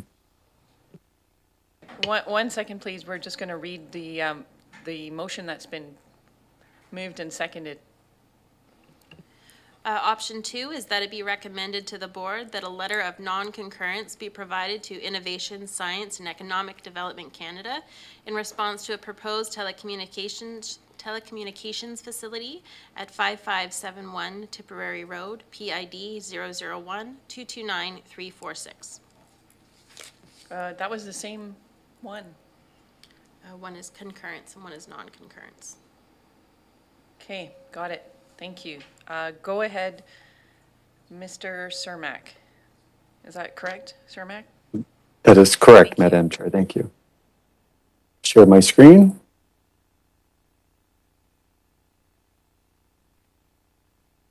Okay. I assume you can see my screen. It's my first time trying to run multiple screens, and so bear with me. So thanks again, Madam Chair and electoral area directors. So the purpose of this report is to present a request from TELUS Communications for land use concurrence for a proposed telecommunications facility at Tipperary Road located within Electoral Area E. The subject property is approximately just over 4 hectares in size. It's adjacent to the Satellite Greenway Park to the north and to the west. Ortho photos, which you can see on your screen, are from 2019, and they indicate that the park is heavily forested. And in contrast to the forestry lot directly south, which is mostly deforested. Rural residents, our lots are to the east, and the nearest residential lots are to the east. The nearest home is approximately 180 meters away to the east, with all others at least 250 meters away. The applicant has met the default public and land use authority consultation requirements and has received 50 sets of comments. You have all of these in your package, with 3 of them being late lately submitted today. About 70% of them are in favor, and the 30% that are not state concerns, including health and safety, proximity to residential areas, siting of the tower, and whether a tower is even necessary in the rural area. So the CVRD is being asked to give a resolution of concurrence, and if they give a resolution of concurrence with the siting of the proposed facility, it indicates that the CVRD is satisfied with the consultation process as outlined by the Innovation, Science and Economic Development Canada's default public consultation process, that the proposed tower is a permitted use, that the proposed design and location are acceptable, and that the CVRD has been consulted and concurs with the tower location. And as per the staff report, staff believe that the consultation process has been met as required, that the applicant has adapted to the public concerns from previous attempts, and that the proposed tower is permitted use. Therefore, staff recommend that a letter of concurrence be provided.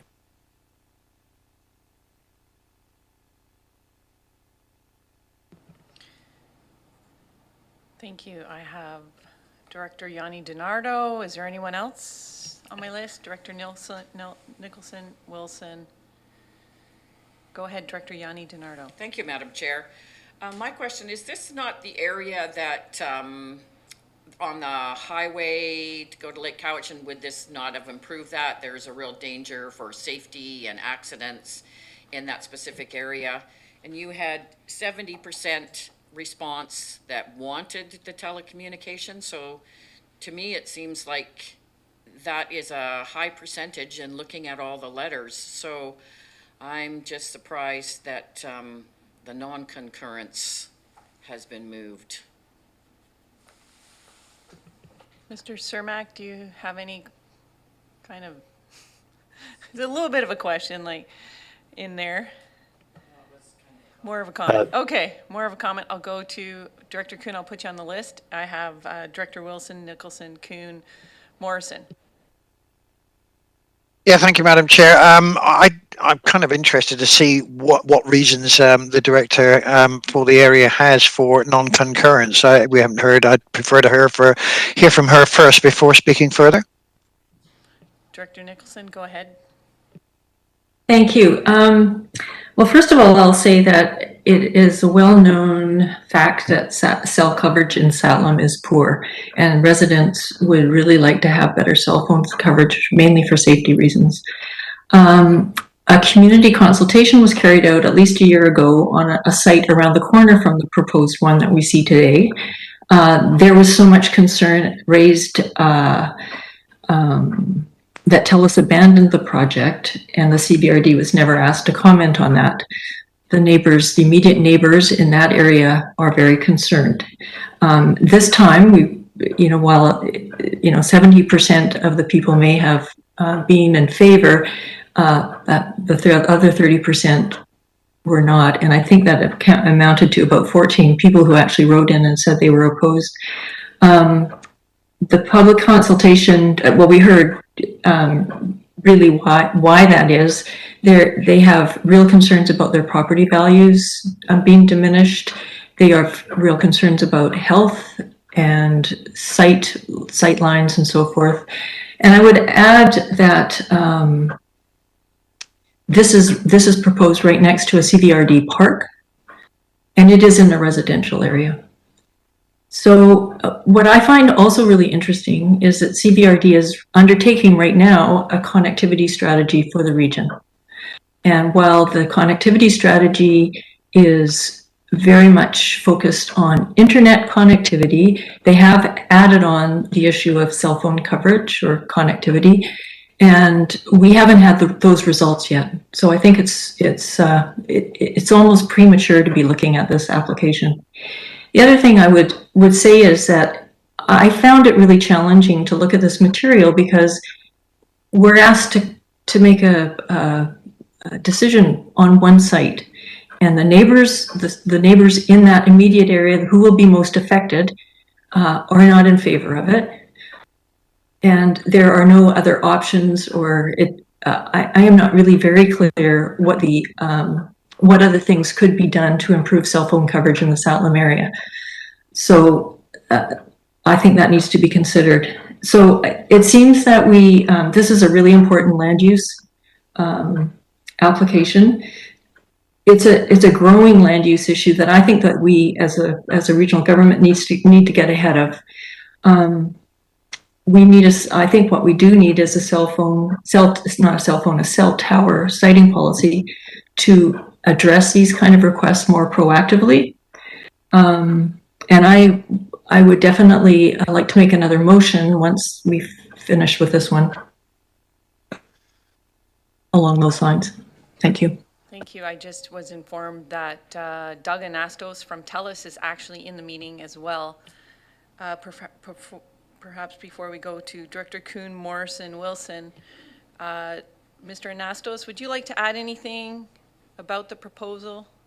Madam Chair, if I might interject, now that I've heard Director for the area, I wonder, I do have now a question, having heard what she said, if I could go back on that. We're just going to go to the applicant. I'll come back to you then. I did put you on the bottom of the list, but I'll come back to you. Hi there. Hi, Madam Chair, directors, thank you. Yeah, thanks for the opportunity to speak. Yeah, just a bit of background. So this proposal is coming as a direct result from a request from the community for better service. And so that's really what's driving this, is that we've heard loud and clear that the community needs better service. It's not safe, and it's not conducive to other things as well. For instance, working from home and those types of things. We have been looking for different options for, I'd say, probably about a year and a half now, and it's very challenging. So this is really the best we can come up with. I can't think of another alternative if this doesn't go through. So I want to make that clear as well. I would also say that, understanding that there's a connectivity plan, in place, this to me at least is a pretty clear area that does need service. I think that the regional district's connectivity plan would most likely find that as well.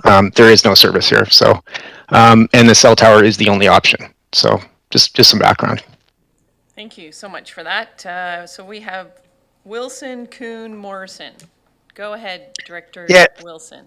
Thank you, Madam Chair. Yeah, this is interesting. I personally don't live in the area, but I have no objection to this particular thing here. Can you tell me, either Mr. Cermak or the TELUS rep, how much weight does our concurrence or non-concurrence carry with as far as the federal government is concerned?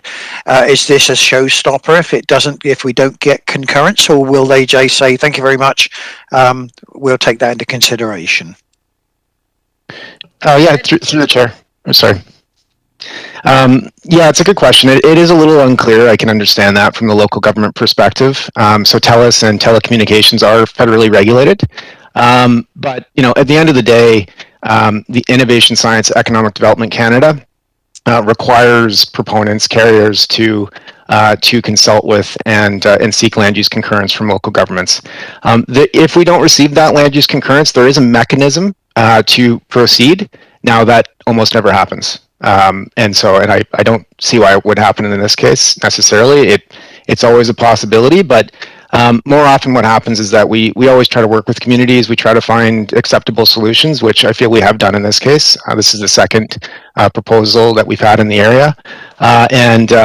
More times than not, what happens is that we invest in other communities. That's essentially the outcome. Thank you so much. I'm just going to insert myself here. I too would have to go with the original motion that was suggested. And if we still have it a week until it goes to the board to hear from more of the community, because it's definitely something that they do need. So I'll go to, we have Director Kuhn, Morrison, Martman. I'm fine, thank you.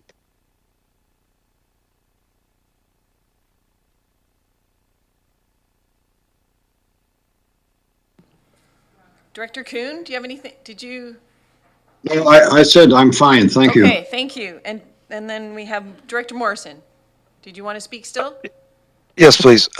So I consider the fact that, there's some significant cell phone dead zones between Duncan and Lake Couch and out to Honeymoon Bay and around the lake. And this is an area that is not sparsely populated, and there's more people that are well, there's no new places to build, and no way to increase density. And with the advent of more people living and working from home, the lack of cell service is really becoming problematic. And I read through all the presentations, and you would think in most circumstances a 70% in favor is a pretty good number. And I would even go to further remark that the notion that a cell tower, and this is a pretty well hidden and incorporated into the landscape structure from the drawings and everything that I looked at in the report. But I'm going to bring in another example, and maybe it's not a great correlation, but it sprung to mind, and that was when some of the SkyTrain routes were initially being put in the Lower Mainland. And initially, everybody thought how it would bring reduced property values and all the noise and all the things associated with SkyTrain going into a community. And people actually fled from those areas and sold their properties off. And what's resulted in is huge increase in development and growth around those nodes where SkyTrain has gone in and where there's SkyTrain stations. And I'm not suggesting that we're looking at huge growth and development around those areas, but when I heard or read examples of folks that were out working in their hobby farms and on their properties and being gravely concerned about the inability to be able to turn to their cell phone if they've fallen or they're injured or an accident happens because of the lack of cell service, I'm thinking that this is raised to a level of the primary consideration for this committee and ultimately the board is one of safety and secondarily the ability for people to work from home and work remotely and those other things associated with it. So I'm not supportive of the resolution that's on the floor, and I think the recommended resolution of staff is the appropriate one. So I won't support this resolution. Director Martman? Thank you, Chair, and I'm glad that there's a TELUS rep here. I do have a couple of questions for them. The use of this, I think sometimes I get confused on it, but the technology that it would be used for, is this, what generation is it planned? Is it 3G or? Yeah, I'd be happy to speak to that a bit. So basically our cell towers right now have 3G, 4G, and also 5G technology. And so that's what we're looking at. 3G is becoming, a bit archaic at this point. At some point, we will roll over to just 4G and 5G technology. So basically, what does that mean? What is 5G? So in an urban setting, it's quite different than in a rural setting, such as this. In a rural setting, such as Salem, it's essentially very, very similar to 4G. And what I mean is the frequencies that we broadcast and just the way that we broadcast the technology. It does have a lot more benefits. There's a different architecture underpinning it, and through those benefits, what we're able to do is that not only can we provide cell service, but we can also provide high-speed internet access to homes. And that will continue to be a faster and more reliable and better service as we go through other developments and other equipment upgrades on the tower. So, and I think in Salem, I did want to note that because my understanding is that there's certainly areas that don't have internet out there, or perhaps only have access to satellite internet. So we've heard that as well as part of our communications with the community. And the follow-up, if I may. And the second thing is, does TELUS do anything around fire smarting properties to protect cell towers? Yeah, so we have, it's certainly top of mind. We have cell towers everywhere, essentially across Canada, across BC, and in the interior, in particular, there's a lot of forest fires, and So I think really what it comes down to is that we have everything on our cell sites is by the protocol in terms of alarming. We certainly know if there's a problem, and that goes right to our network operations center. And I mean, I think that's the big thing. Certainly, we work with emergency services and fire protection agencies, to identify our infrastructure and try to protect it. If there is a forest fire, it does become a critical piece of infrastructure for communications in those types of cases. And I think just generally I would say we have a very good track record in emergency situations of keeping the network up and running to the greatest extent possible. And Thank you. maybe So just Mike, another follow-up, Director Martin. Yeah, not a follow up in terms of more of a comment. First, I want to put Yellow Point area on the map in terms of if this doesn't go through, I have a community that is asking for better cell coverage. But I'm like Director Morrison on this, in that I see that there's a benefit in terms of safety and in terms of the community, and that TELUS isn't going with the first site; they actually gone to a second site, and I think that demonstrates that they're trying to find the right location, and certainly I think most of the public has weighed in on that. Thank you. Thank you. I have Director Smith, and then I'll call the question.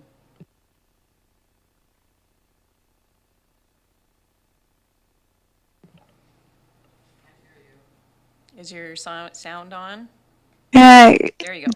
One does one thing, the headset doesn't seem to want to pull the microphone, turn it on. So I just want to know that I see that the tower is going to be 63.1 meters high. And what's the height of the trees around it? Because I know quite often there's a concern for those that are even further away than the ones that you've recorded, and the red light that is blinking or is on all night, and that it doesn't seem to be appreciated. So maybe you could compare the trees with that. Mr. Anastos, do you have an answer for that question? I would have to go back. I believe that the trees are about 40 meters high. That's typically what we see on the coast, 40 to 50 meters. And so that kind of gives a sense of why we need to get, why we need 60 meters. And I think the other thing to note too is that when we're hearing from the community, the Satlam area is, I guess, depending on where you draw the boundary lines, there's a large area there that doesn't have cell service. And so, so that 60 meters in that location was designed purposefully to provide service not only around that area, but also back toward Duncan there to the east as well. And in doing so, really try to fix the problem with one cell tower. That's what we always try to do as well, not have multiple cell towers in a community if we can help it. So hopefully that answers the question a bit. I think the question of tower lighting is another one. I don't believe that this site will require lighting. I think we need to confirm that as well. That is sometimes the case if it's not directly in a flight path. So that's something that we can follow up with staff on if needed. When lighting is required, then it's there have been advancements with that as well in terms of LED lights and lights that will be broadcasted upwards, for instance, rather than more of a flood to the surrounding areas. So. Thank you.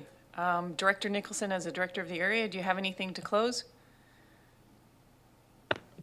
Sure. I would just like to say that I am not against cell towers per se. I just think that it is a really significant land use that is causing quite a lot of stress and alarm in the community.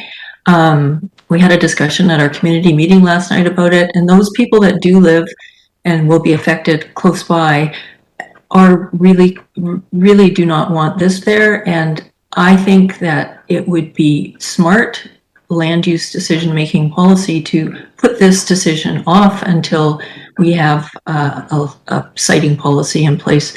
And I think that's our job, to be proactive and try and make things work for the whole community.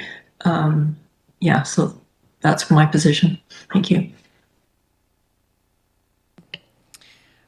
Seeing no other hands, this is for option 2 has been moved for non-concurrence. All in favor? Any opposed? Motion is defeated.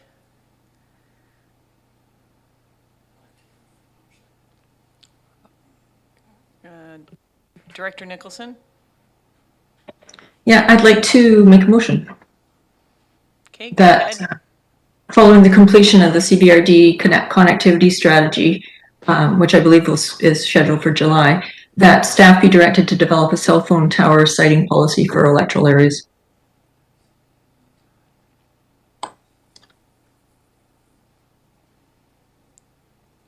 Seeing, oh. Director Salmon has seconded. You'd like to speak? Go ahead. Yeah, I just wanted to get a little more information on that. Director Nicholson knows, but do other jurisdictions have such a policy, and that kind of thing? A little more background. Yeah, so if I may, North Cowichan, I know, has a cell phone siting policy, and I don't think it would be an onerous thing for staff to do. I spoke with the economic development folks who are leading the connectivity strategy for the region, and they said yes, that will be one of the recommendations that's coming out of it. So it seems to me that that's something that we should be getting onto. So it's going to be coming as a recommendation? Are we? That is my understanding. Maybe we could just ask for an update on that instead of creating a new motion? Go ahead. Well, my point is that we have a real problem with staff capacity, and so if we start to get it into the line up of work lineup, maybe it will get done in a timely way. And I think that we're going to get a report on the connectivity stuff in the next couple of weeks. Can I suggest that we wait until then and we can add it? Ms. Churoff has come up on the screen.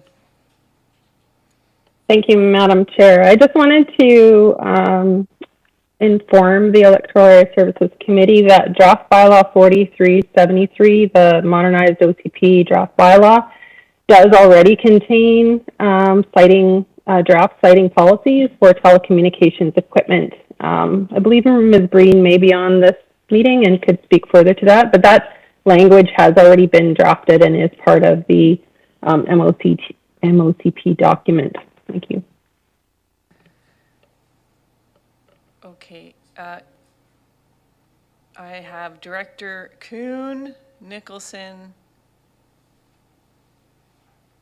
Go ahead, Director Kuhn. And I'm actually looking to Legislative Services to ask a question, since this is an item that's going to be coming up. Can we just refer this motion for discussion at another meeting when this topic comes up? If that is the will of the table, you can do that. Director Kuhn, go ahead. I don't quite understand what Director Nicholson is proposing there. Could you read that out, or your motion? You moved something, didn't you? Or I would like to hear the wording. Go ahead, Director Nicholson. I move that following completion of the CVRD connectivity strategy, that staff be directed to develop a cell phone tower siting policy for electoral areas. But wouldn't that just be another delay? I just don't like delays. I mean, here there's a proposal being made, and we know the people in that area really want. 70% of them have expressed they want it. Let's not delay it any further. I wouldn't be in favor of that motion. No. So I need some clarity around that. To me, this motion doesn't apply to this application. Can we, who would clarify that? Director Nicholson? So we've already made a decision on this application. So what I was proposing that we needed. This application's been defeated. The second motion was defeated, but there hasn't been another motion on the floor yet, though. There's somebody waiting to put a motion forward. Okay, I move more. Afterwards, there's a motion on the floor right now. So go ahead, Director Nicholson. So now I understand that the staff have already drafted a policy. There is a draft policy, and I am curious as to whether this application would be consistent with that draft policy. Through the chair, I don't know if that's perhaps. appropriate. It's a draft policy and we haven't agreed on that yet. So to this motion, I'm suggesting that we actually just refer it back to that meeting and then we can deal with it. Okay, so if nobody has anything new to add to the motion of staff writing report on cell tower land use, I'll call the question.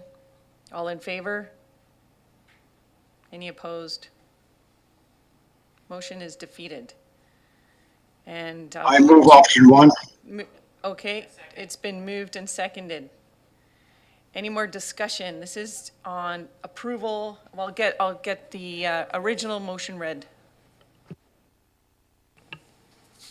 The original motion is that it be recommended to the board that a letter of concurrence be provided to Innovation Science and Economic Development Canada in response to proposed telecommunications facility at Tipperary Road, PID 001229346. And question, Director Martman. Sorry, I just had one other question for staff, and that is around, it states in the staff report that the proposed tower is a permitted use. And I just wanted to make sure that that's, just for clarity of people that may be listening. Through the chair. I think it's more a land use question. Thank you, Mr. Anastos. But go ahead. Sure, through the chair. Thank you, Madam Chair. Yes, cell phone towers as a utility are permitted as uses in all zones.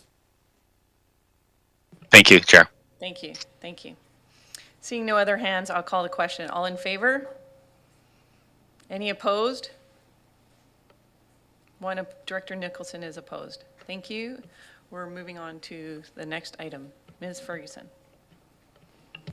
Thank you, Madam Chair. R5 is a report from the Water Management Division, Shawnigan Village Sewer System Investigation, Ministry Registration Application, and System Establishment. And the recommendation is that it be recommended to the board that staff be authorized to apply for registration of the lands known as Lot A and Lot B, Plan EPP 58646, and Lot A, Plan 11434, under the Municipal Wastewater Regulation for pre-registration with the Ministry of Environment. Thank you. And I see Mr. Dennison. Do you have a presentation for us? Thank you, Madam Chair. Yes, I have some talking points. I don't have any visuals, but I do have some talking points. So we received a request from MSR Solutions, who are a wastewater consultant, on behalf of two applicants. One is what we call the Sager lands, or Sager property, which is in Shawnigan Village across from the RCMP station, in which it's proposed by an outfit called Relish to create a graphics design campus there. The property is zoned already for development, although I'm not sure that whether it's known that it's fully compatible with what their plans are. But in general terms, it is zoned for development. And as been mentioned before, it's been waiting for about 20 years for a suitable sewage solution to come along because they don't have the capacity on site. The other one is a proposed development called Shawnigan Estates, which is on a large property located in behind the Legion on Shawnigan Mill Bay Road. It's about 100 acres or so. And they have yet to go through rezoning. In fact, I don't think they've submitted on rezoning yet, as far as I'm aware. So normally we would not consider such a request to proceed to the Ministry of Environment for an application. Normally, for a development, they've had their consultants look at before they go through a rezoning, or as part of the rezoning process itself. They have their consultants look at on-site capacities. They drill their wells for their water, or get licenses for a lake, or whatever it is they're going to do, and also to consider their ground disposal capacities or other adjacent utilities they might join, or that kind of thing. However, the circumstance here overall in Shawnigan Village, and these two in particular, particular is unusual. So there's a few points I think that are worth considering here.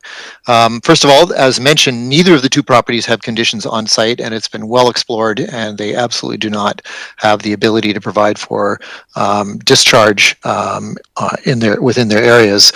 Second, we had a desktop hydrogeological study done for the whole village area within several kilometers of Shawnigan Village to consider whether there's areas of suitable conditions for ground disposal, and there was very little, next to none.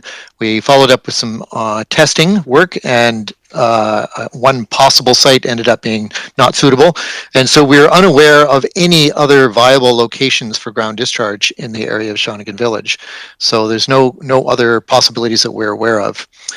Another thing that's unusual is that the Ministry of Environment, you can't just ask them. So their surface discharge is based on a single clause within the municipal wastewater regulation that says their discharges to surface wetlands will be considered, but it doesn't give any rules or particulars about that at all. It's just this one line, and so and it's based on approval of the regional director. So you have to go to the regional director to get approval. The way the Ministry of Environment works is you can't ask the regional director what the rules are, whether he'd even consider such a thing. You can't get any feedback whatsoever unless you actually apply for a registration. So you have to do the registration application first, and then usually you have to wait about 6 months while it trundles through their process, and then they give you a call and say, oh, now we can meet and discuss your application and give you the rules that we're going to apply to it. And so it's very difficult to get any idea whether anything like this is even possible or registrable at all. Another consideration is that the world is changing somewhat, and we are well aware of our issues with respect to water supply in a number of our areas, practically everywhere. And we have had now in Cobble Hill for a number of years surface irrigation of reclaimed water. So we run the wastewater through our treatment plant there, which is a Class A plus plant, I might say. So it's Class A plus extra levels of treatment, disinfection and storage in order to use it for reclaimed water use. And that has been sprayed in the parks in Cobble Hill. In fact, we recently expanded it from the original area, and that's gone successfully, and as far as we are aware, there's been no issues with that. We are also planning more reclaimed water use in Mill Bay with the new treatment plant there, and we'll start with some spray irrigation of Brentwood College lands, and hope to see more applications that way. As it is now, reclaimed water can be used for irrigation, as I mentioned, but also for toilet flushing, which we also do in Cobble Hill Park there, and apparently in the US, and it could be of consideration here in Canada for washing machines and dishwashers as well. So it's a coming thing, and I think will be part of what we see of the solution for water supply. Part of the solution anyway, it won't be it all by itself. So the MOE process that you go through takes some years before you actually get a registration. So it gets to be quite difficult for developers to wait through all that. Like if they went through a rezoning process and then also had to wait for years to get their registrations, that can be daunting to try and do that, get through all of that over that long period of time. With respect to the liquid waste management plan, which is one thing we're looking at for possible solutions for the Shawnigan area, that's trundling through. It'll take some time before it has to go some internal checks and some more public consultation, and then submitted to the ministry for approval. And that too will take it's a significant period of time before that finally turns around.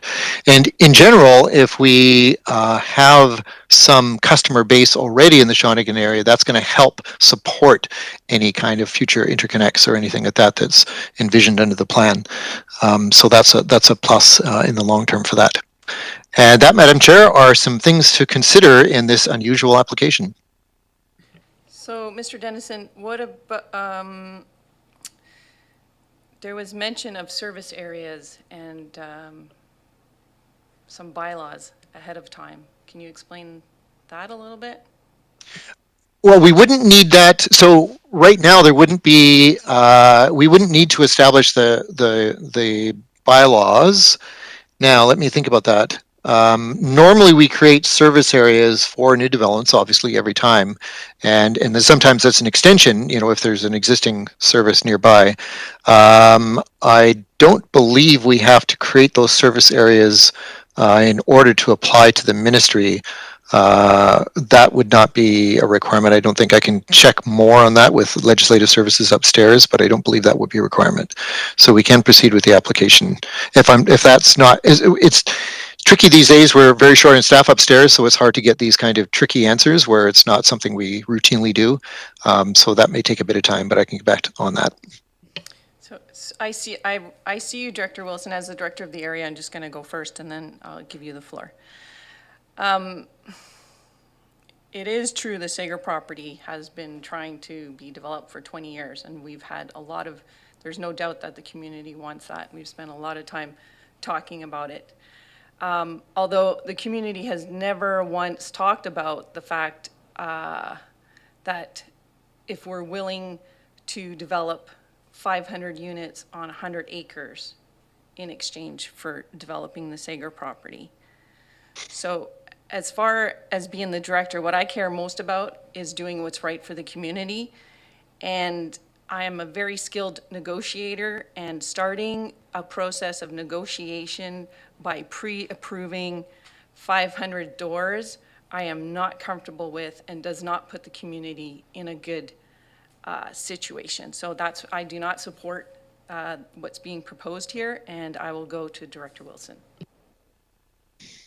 Yeah, thank you very much. Just a point of clarification, Mr. Dennison. First of all, I like your use of the word daunting. That's probably one of the most understated words I've used for a long time. So hang on a second, see if I got this right. You can't apply to the province for something unless they give you the permission to go ahead and apply for something. Can you go through that route again? It's all very complicated. It is very complicated. So you can't ask them a question unless you apply. Like, you cannot contact the director and say, Mr. Director, you know, this is our idea, and what are your thoughts on that? Is this something you'd consider? What kinds of rules would you bring into play for an application like this? You can't get any feedback. They won't answer any questions. They won't respond unless you actually apply for a registration. You submit your application, and then you have to wait, usually 6 months or so. And I mean, if you go on the ministry website, they say that, you know, it's around 4 years to get a registration. So just to get to the first step of that, where you meet with them and they go over all the requirements for your particular application. And that's usually, you sit there for about an hour, and there's this giant checklist, right? So they say, first you got to do this, then you got to do that, then you got to do that. And an hour later they say, and then you got to do this, and then you got to do that. And then finally you're at the end of that meeting. So it's very, very extensive. But to just get to that meeting takes about 6 months before you actually hear from them. So it's really difficult to explore these kinds of options, or you know, for a developer to consider them at all. You know, you have to submit the application, and otherwise you just don't know. You can't find out until you apply. Yeah. Follow up, please, Madam Chair. Go ahead. So, if I understand it again correctly with this confusing thing that's going on, the whole point of this coming to the committee is so that the developer has some certainty, or starts a process which the time period of which is indeterminate. Yes, that's what they're saying. I mean, the thing is that right at this point in time, there's no other options. You know, it's not like we have a sewer system nearby, or there's some ground nearby that we know is good for discharge, or anything else. There's nothing else for them. The Sager people have been, you know, looking for a solution for years now, and they've never come across one for their area. So the idea is to get the ball rolling and get some feedback from the director. I mean, it might be that the director he might say, or she might say, no, I'm not going to consider it. They might say, well, only under this circumstance, with an enormous list that maybe is not possible to do or very difficult. We just don't know until the process is initiated by submitting an application. Yeah. Thank you, Madam Chair. I think I understand it now. It's very unusual. Mr. Dennison, is this an application by CVRD, or is this an application by a developer, in which case the developer has a chance to speak right now? So the application, we would make the application, and if the application is to go forward, I would suggest that we make it because we would want the system to be in our hands. So under the zoning for the Sager lands, it's supposed to be ours. I would assume that planning would also put that, if they went through the rezoning process for this other piece of property, I assume that planning would put that in as a requirement. We would certainly request that they do that. It's better to have these systems, a long history of that. It's much better to have these systems in our hands to begin with. We have control over what happens rather than it being done privately, and then things can go way off the rails and we end up with a derelict problem to solve down the road. No, I'm talking about this, what's before us right now, this report. Are we Yes. treating this as an application? Should the applicant have a chance to speak? Or is this just coming from staff? It's a request to us from the applicant, so it certainly would be reasonable to have them speak. Thank you. So turning to the applicant, do they want to come up? And Mr. Boyson, you're on the screen. Did you want to add anything before or afterwards? Thank you, Madam Chair. I'll let the applicant speak first. I just wanted to make a few clarifications as well, but I'll let them speak first. Thank you. Good afternoon, Madam Chair, members of council and staff. My name is Mike Seymour. I'm the person that has started the application process on behalf of the developer and to the CVRD. The reason we have gone through this route is, first off, the CVRD requirements are that they own, operate, and maintain any wastewater system that we construct when we get over 75 or where we're dealing with the Ministry of Environment. The Sager property, the P1 zone that's surrounding the sites are able to be submitted for a development permit application without rezoning. The rezoning of the property, the larger lot A, would require, as a condition of rezoning, an application to them or a successful sewage treatment system. We cannot proceed with the developments of the sites or conditions of the rezoning application until we have a wastewater treatment solution that is approved with the Ministry of Environment under the system. Hence, coming forward to staff to get this process rolling so that we could discuss with the CVR or with the Ministry of Environment and meet the requirements as the CVRD would be the eventual owner. They want to have a say in what we deal with the Ministry of Environment so that we don't end up with a registration somewhere down the road and that we're not meeting the requirements of the CVRD. That is the process that we're going through. So this has nothing to do with whether we can create 500 homes on that property or not. This is strictly about sewage treatment and disposal and the ability to find out if we can actually have a solution on the site, which would then allow us to have an opportunity to request redevelopment of the site or rezoning of the site to undertake these works. If you have any questions to that, I'm more than happy to try and answer them as best I can. Thank you. We'll go to Mr. Boyson. Thank you, Madam Chair. And so, I just wanted to clarify to your comment just about pre-approval. This is not what this request. This is an approval for the investigation to take place. And I'll just make sure my wording, Mr. Dennison can clarify, but for the investigation to be undertaken, when we're asked in the current systems that we have in our processes is for our department to be asked questions about this as they set up their development or potential proposed development for approval by the board. This is for what has to go through a provincial approval process, and then also, as just was described, as the applicant board approval as well. So this is part of what the service that we currently provide within, and Mr. Dennison has done, I think, many times before when projects like this have come up. So this one's a little unique because of trying to find the potential solutions and options when they're trying to tie into a sewer system potentially, as if it's available or not. This one just has this provincial component to it that Mr. Dennison is proposing. So, but not, I would just clarify, this is not a pre-approval. Thank you. So perhaps I could clarify then. Oh, okay. There's another applicant who would like to add. Thank you. Come to the podium.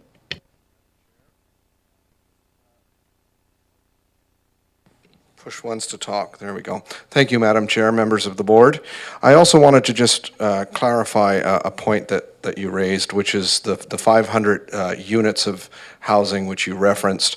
Approximately 300 of those are on the Sager property that has already been approved for redevelopment. So what we're proposing in our future rezoning application includes a number of units on the institutional property, which will be a seniors home, as well as some attainable housing units on the larger piece of property as well. So I thought that was important to make that distinction, that the 300 units have basically been approved in essence as part of the Sager property development. Thank you. Thank you. Director Morrison, I see you. I'll just make a comment. Well, that just highlights that the community is not aware of what's being proposed, and I understand that it's not technically a pre-approval, but when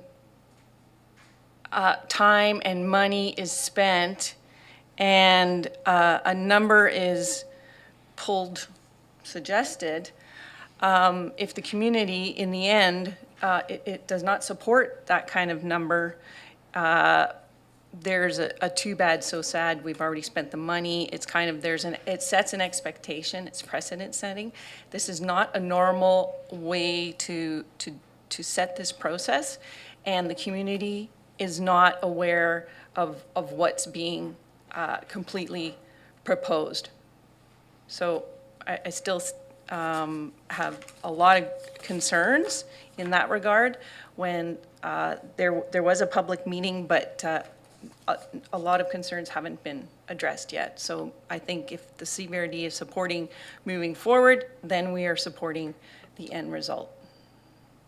But I will leave it to, I had, was Morrison, Salmon. So I've been sitting here patiently listening to the discussion, and I think about what we're trying to achieve on a sort of larger scale with the modernized OCP, and what some of the pressures that are being brought to bear on us, and we're being told that it's just not. It's just not feasible and sustainable to be developing, individual lots on acreages in properties. There's effects on groundwater and the likes, and the draws on aquifers. We've got a situation where we've got the most densely populated area of the regional district outside the municipalities, and by all rights, Shawnigan should probably be a smaller size municipality on its own. And there isn't a sewer system in the area.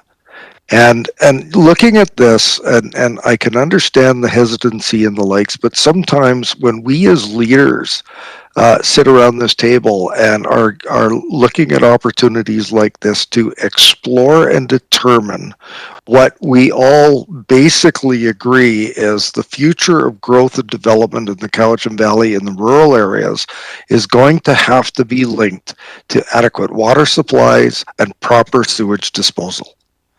And there isn't proper sewage disposal outside of septic in most of Shawnigan Lake.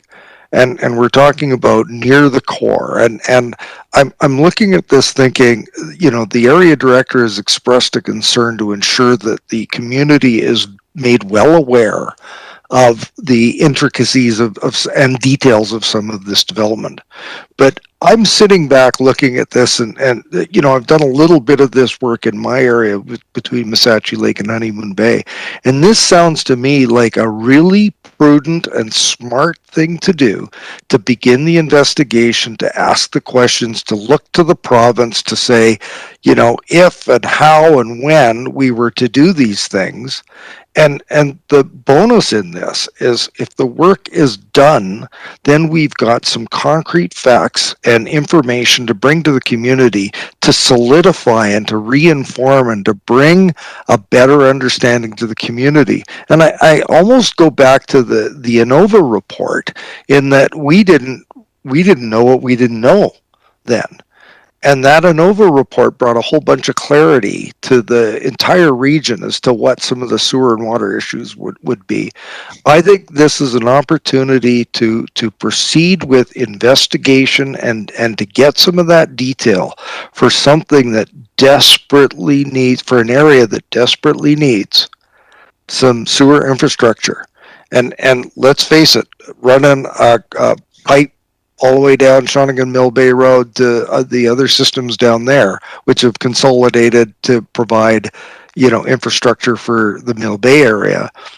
That's just not really an option. So I think that it's prudent. It shows leadership to explore this further, and doing what Director Acton has said is bring more information to the community as to what this potential project is and what some of the future might look like if this information is brought to bear, and the report finds solutions that will be in general good for Shawnigan Lake, and that you've got a consolidated sewage treatment facility. So that's where I sit. Thank you. Director Salmon? Then Nicholson. Yeah, thank you. So complicated one. So two different types of questions. I have one just generally for Mr. Dennison. So you said that the MOE website says about a 4-year wait to get a permit. So I'm just not clear. So nothing is going to be going on concurrently with that as far as moving this forward in some other fronts, or what? What's the time frame we're looking at? You mean as far as their applications? I don't think they have any other, there's no other options that they have to pursue, just this one.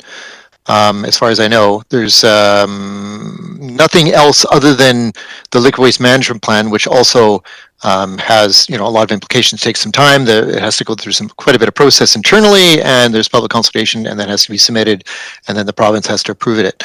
I don't know. It's hard to know sometimes how long the provincial agencies take for approvals. They lately have been glacial, to be honest. We submitted our central sector plan about 5 years ago, and we still don't have that approved. And we see with Flinro and the water licensing, it's been really challenging. It takes a long time. So there's nothing else that I'm aware of in parallel with this.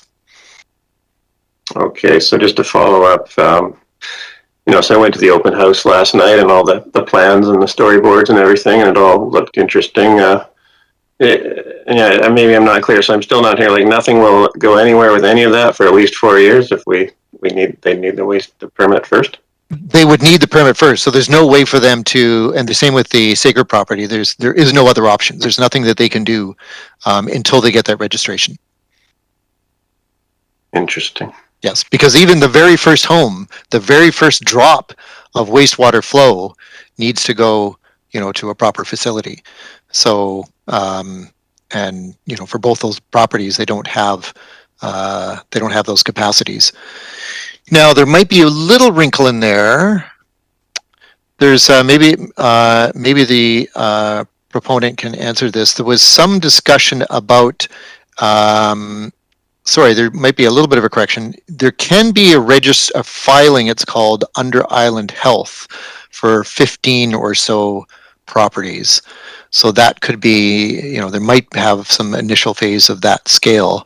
It certainly wouldn't do for the Sager lands, but possibly the other one could have a filing for, 15 lots or something to start it. Maybe that's possible. Okay, thank you. I did have a second question for the engineer, but I can wait if others have questions. Go ahead, Director Salmon. After Okay. you, we have Smith, Yanni, DiNardo, Wilson, Martman. Okay, just for Mr. Seymour, I just noticed I got to page 2 on the report there. It talks about alternative discharge. And I was a little confused. It seems like it can be waived, but the line I'm questioning is that we support the CVRD looking at ground discharge and also consider the option of a backup discharge to Shawnigan Creek as it offers benefits. That doesn't sound good to me. What's the, when would that, or why do we need alternative discharge to Shawnigan Creek?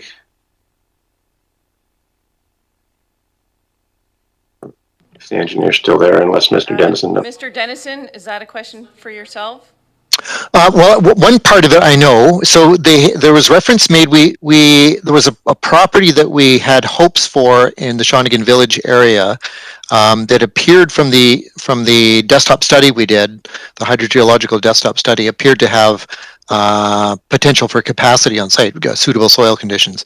We brought that hydrogeologist into the site and they did some test pitting. And unfortunately, the superficial material, the kind of sandy, gravelly stuff that would have been good, had been removed by a prior owner, and so that site failed. But at the time, we had hopes that it might turn out. So I think part of that, the part that Director Salmon referenced there, indicated that site that we were looking at, and might have turned out to be a solution.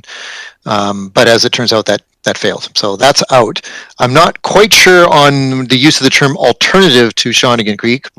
Part of the submission had a pipeline going to Shawnigan Creek, but I'm not sure whether that's part of it or where that fits in exactly. Ideally, the proponent would bring that up. Yep, Refer they're to here to discuss it. Hold on, we're going to turn the camera on. There you go. Go ahead. Do I have to be short? Sorry. There we go. Okay. Madam Chair, Council, or Board, when we submitted this letter, it was to look at all of the opportunities within the municipal wastewater regulation and present those to staff to have a discussion. As we understand, we were looking at environmental discharges at that particular time as a possibility into the creek. That was removed as the staff did not feel that was an appropriate, and they would consider that we continue discharging through the wetlands only. So that pipe is not something that we are considering. It's within that process, and these are the things that we need to have come out in a discussion with the Ministry of Environment, because until we have an information requirements table from them, we really don't know their thought process. And having the CVRD on board in that process and creating that information requirements table so that we can understand what may or may not be supportable by the Ministry of Environment, we are looking at all options possible. I hope that answers the question. Yeah, thank you. I have Director Smith, Yanni DiNardo, Wilson, Martman, and then Nicholson. Go ahead, Director Smith. Thank you. I just wanted to, I have a question in regards to who's funding the staff time on this. We're always told that there's a staff capacity, but each of us, when we have work done in our water system or sewer systems, there's funding through a function. And so I'm just curious as to who's funding all this work at the CVRD staff level. Thank you. Mr. Dennison? Thank you, Madam Chair. Well, all new applications, so takeover processes with, say like Shell Beach and Area H, or new developments like this one, or Yuba Lands, or any of these proposals as they come in, we just have our regular payment. There's no other process for covering staff costs for it. So it's kind of a pay it forward in a way, because that's how we get these various utilities, and then the utilities then cover the cost for the next round of other utilities that come our way. But we don't have any other special mechanism for covering staff time other than that.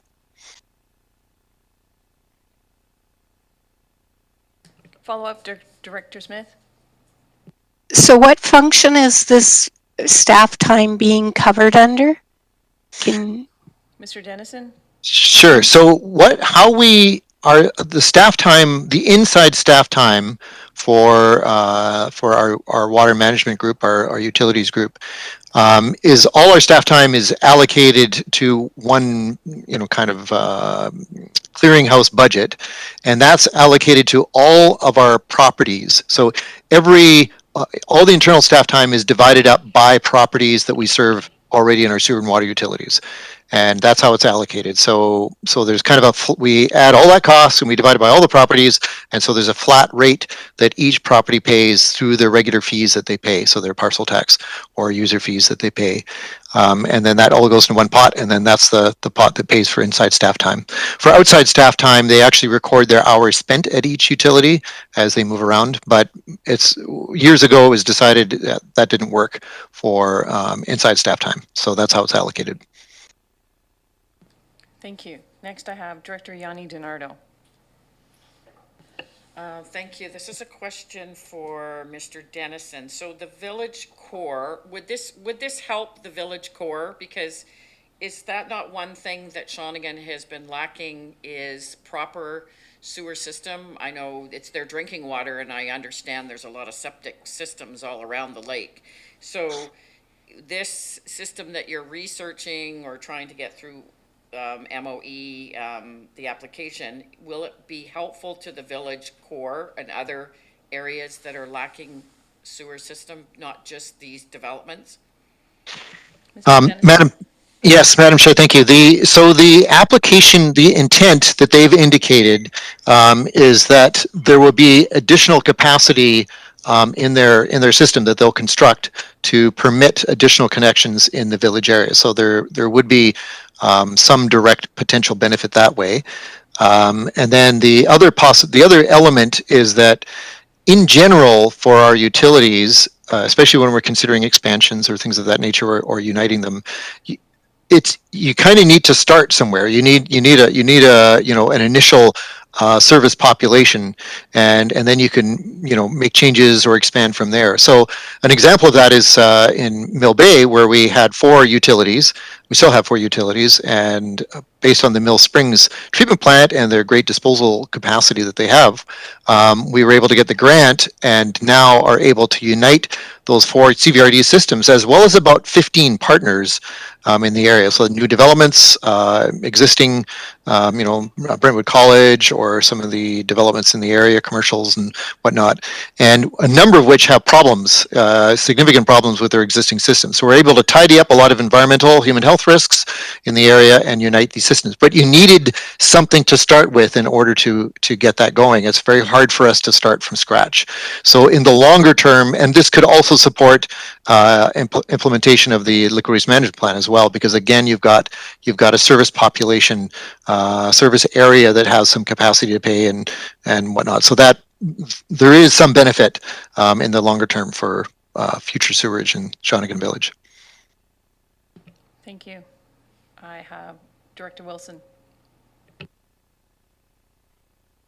Yeah, thank you, Madam Chair. I don't envy the position that the engineering department is in right now, because it seems they're in catch-22, where somebody says, I'd like to do that, please. And the other person says, well, you can't do that until you do this, but I can't do this until I do that. And round and round you're going. So right now, as far as I can see, start the process. If it's going to take 4 years, for goodness sake, let's start it now, because 4 years' time, we could be doing all sorts of things. One thing I'd like to clarify, though, I went to the presentations yesterday afternoon and spoke with Paul Patterson and Aaron and a few others there, and really got a very good idea of what was going on, because I've spoken with Paul over the last year or 18 months, maybe in 2 years. But one of the things that came up is the possible development up by the Legion there, where that's one of the other things which is going on that Aaron spoke about. And that's another thing which couldn't go on until they get the sewage pipes in, etc. So if Aaron or perhaps Paul or whoever's there from the developers could clarify if that can go ahead as we go forward with this other application, then that would be useful, because if I understand it correctly, the Legion would be replaced with a brand new building and hopefully some living accommodation above it and other houses for seniors in that particular site. Is that my understanding, that could go ahead if the sewer pipe was in? If that's the case, you know more than the community. Well, let's get the answer then. Well, so your question is about the Legion. Yep. Did you want to answer that?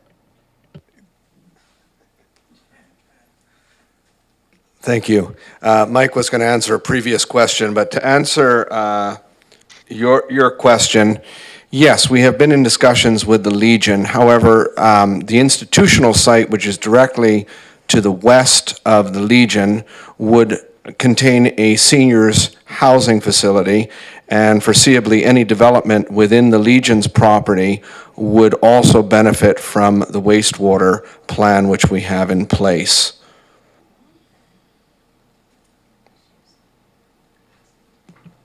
Thank you, Madam Chair. Follow up, please. Go ahead.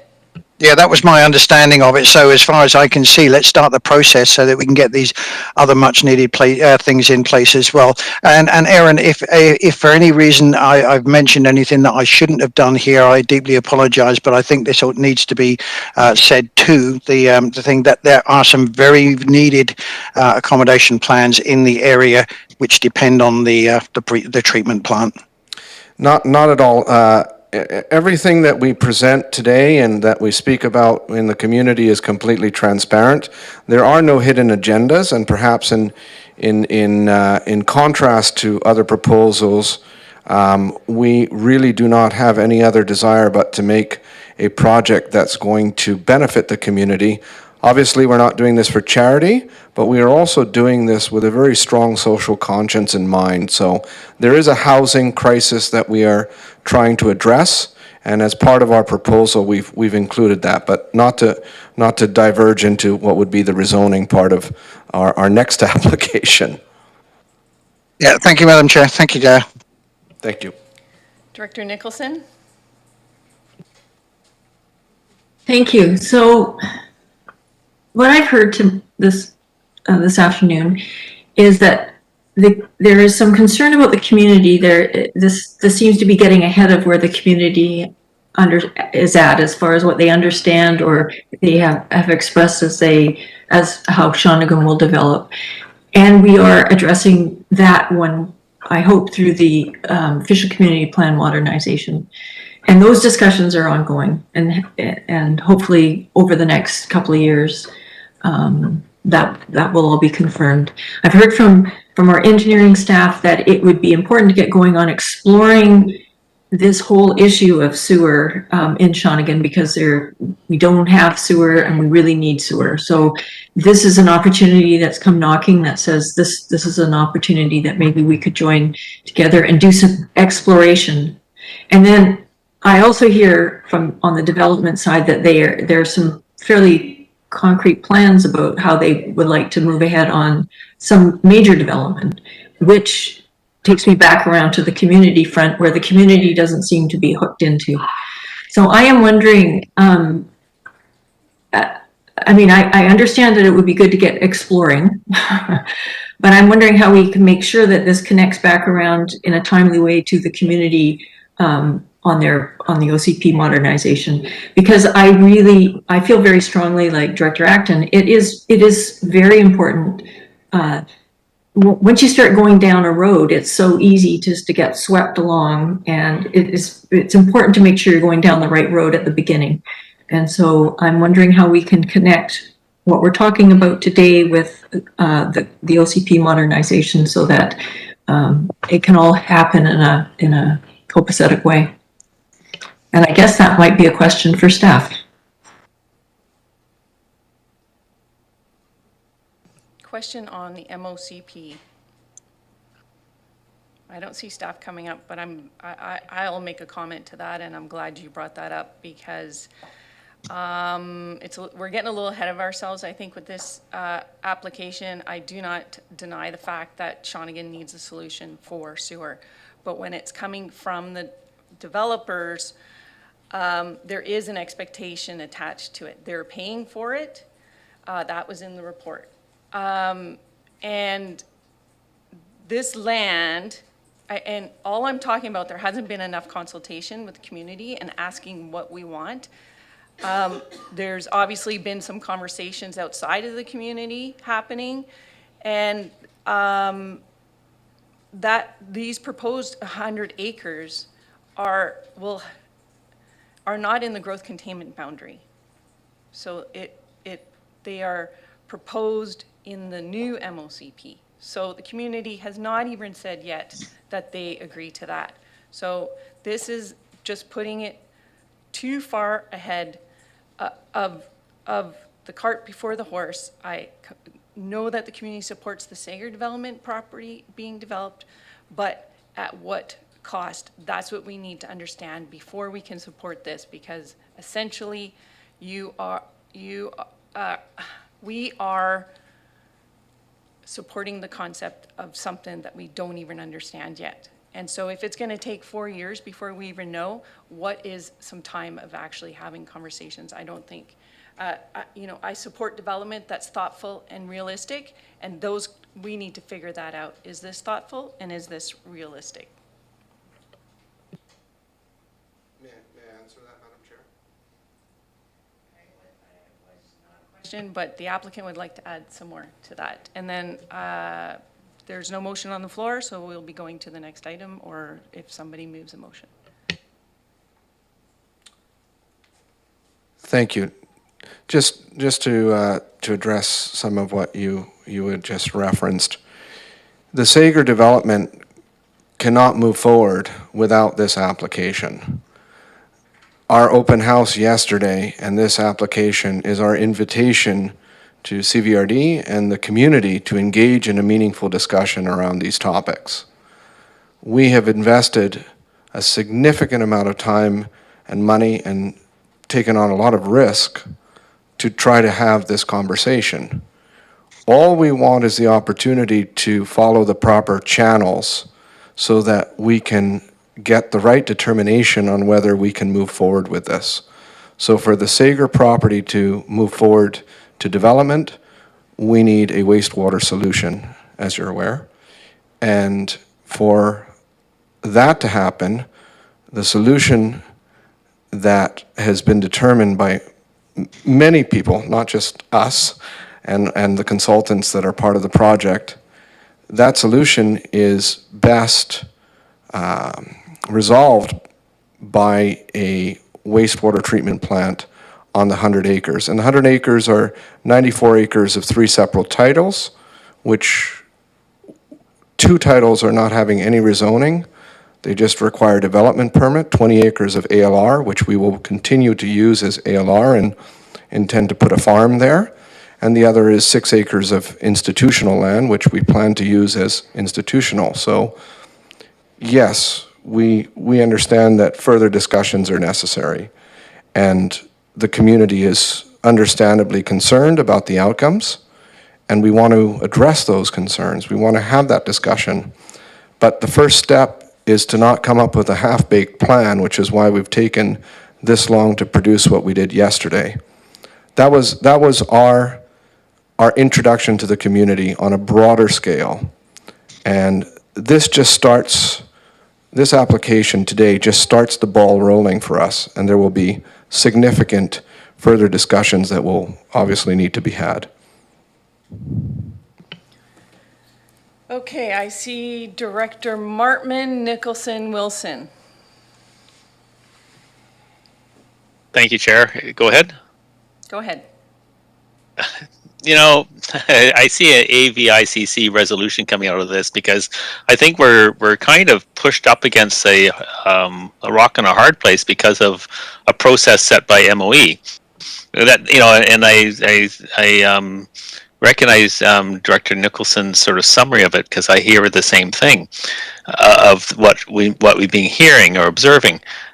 I'm wondering, and I'm leaving this out there because I don't know how to word this, but I'm wondering if the recommended resolution needs to be more detailed in that it ensures to the board and ensures to the applicant and ensures to the public that this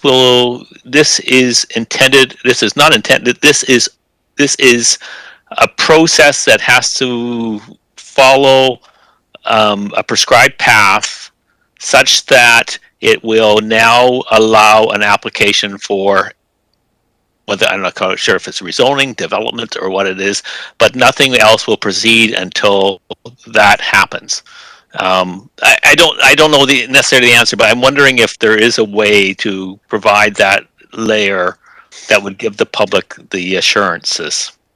I'll turn it to someone, maybe staff will have an idea on that.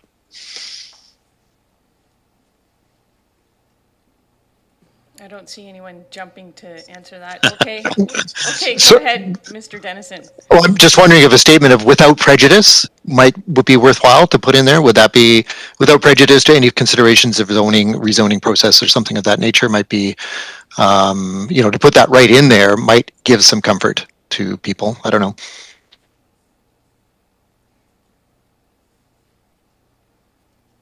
Okay, I have Director Nicholson and Wilson. I would like to refer this to the Area B APC, because I think at least to have some community input at this point would be good.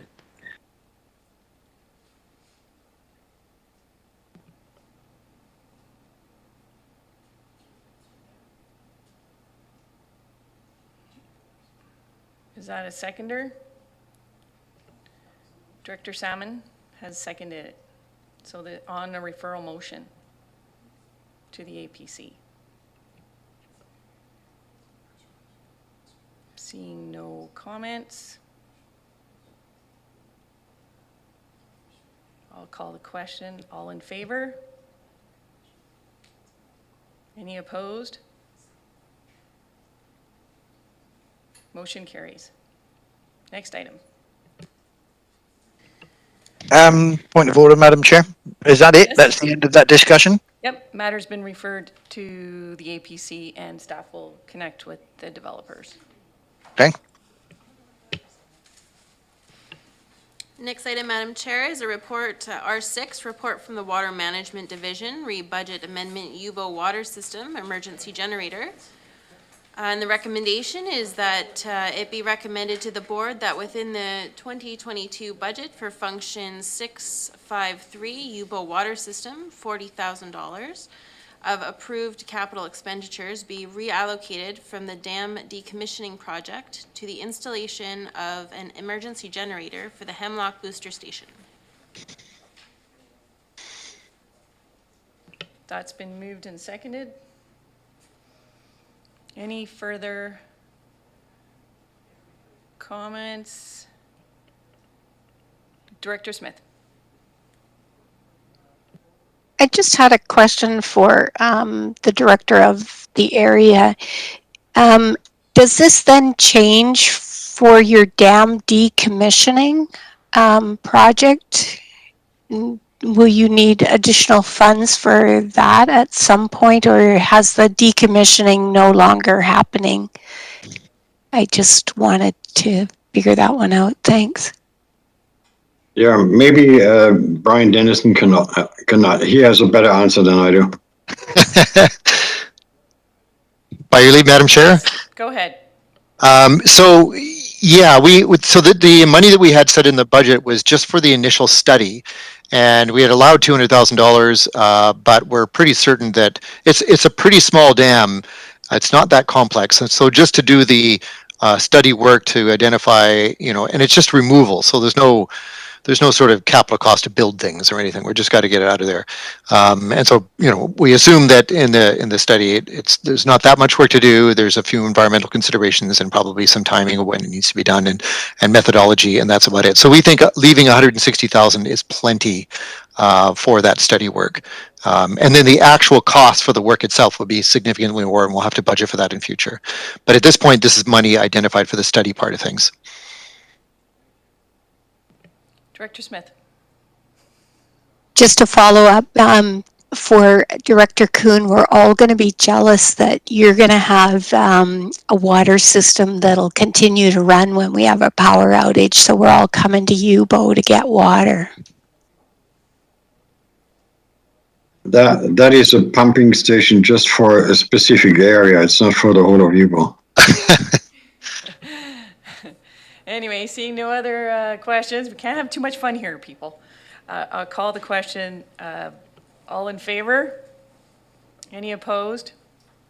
Motion carries. Next item, Ms. Ferguson. Thank you, Madam Chair. Next item is question period, and I don't have anybody in the chamber. And nothing in our email box. So we have no closed session today, so it is just a motion to adjourn. It's, oh, there is? Question period? No. No, seeing nobody, and there's a motion to adjourn. I saw it moved and seconded. We are adjourned. Goodbye, everyone. See you next week. Thanks, Ciara. Thanks, Sierra.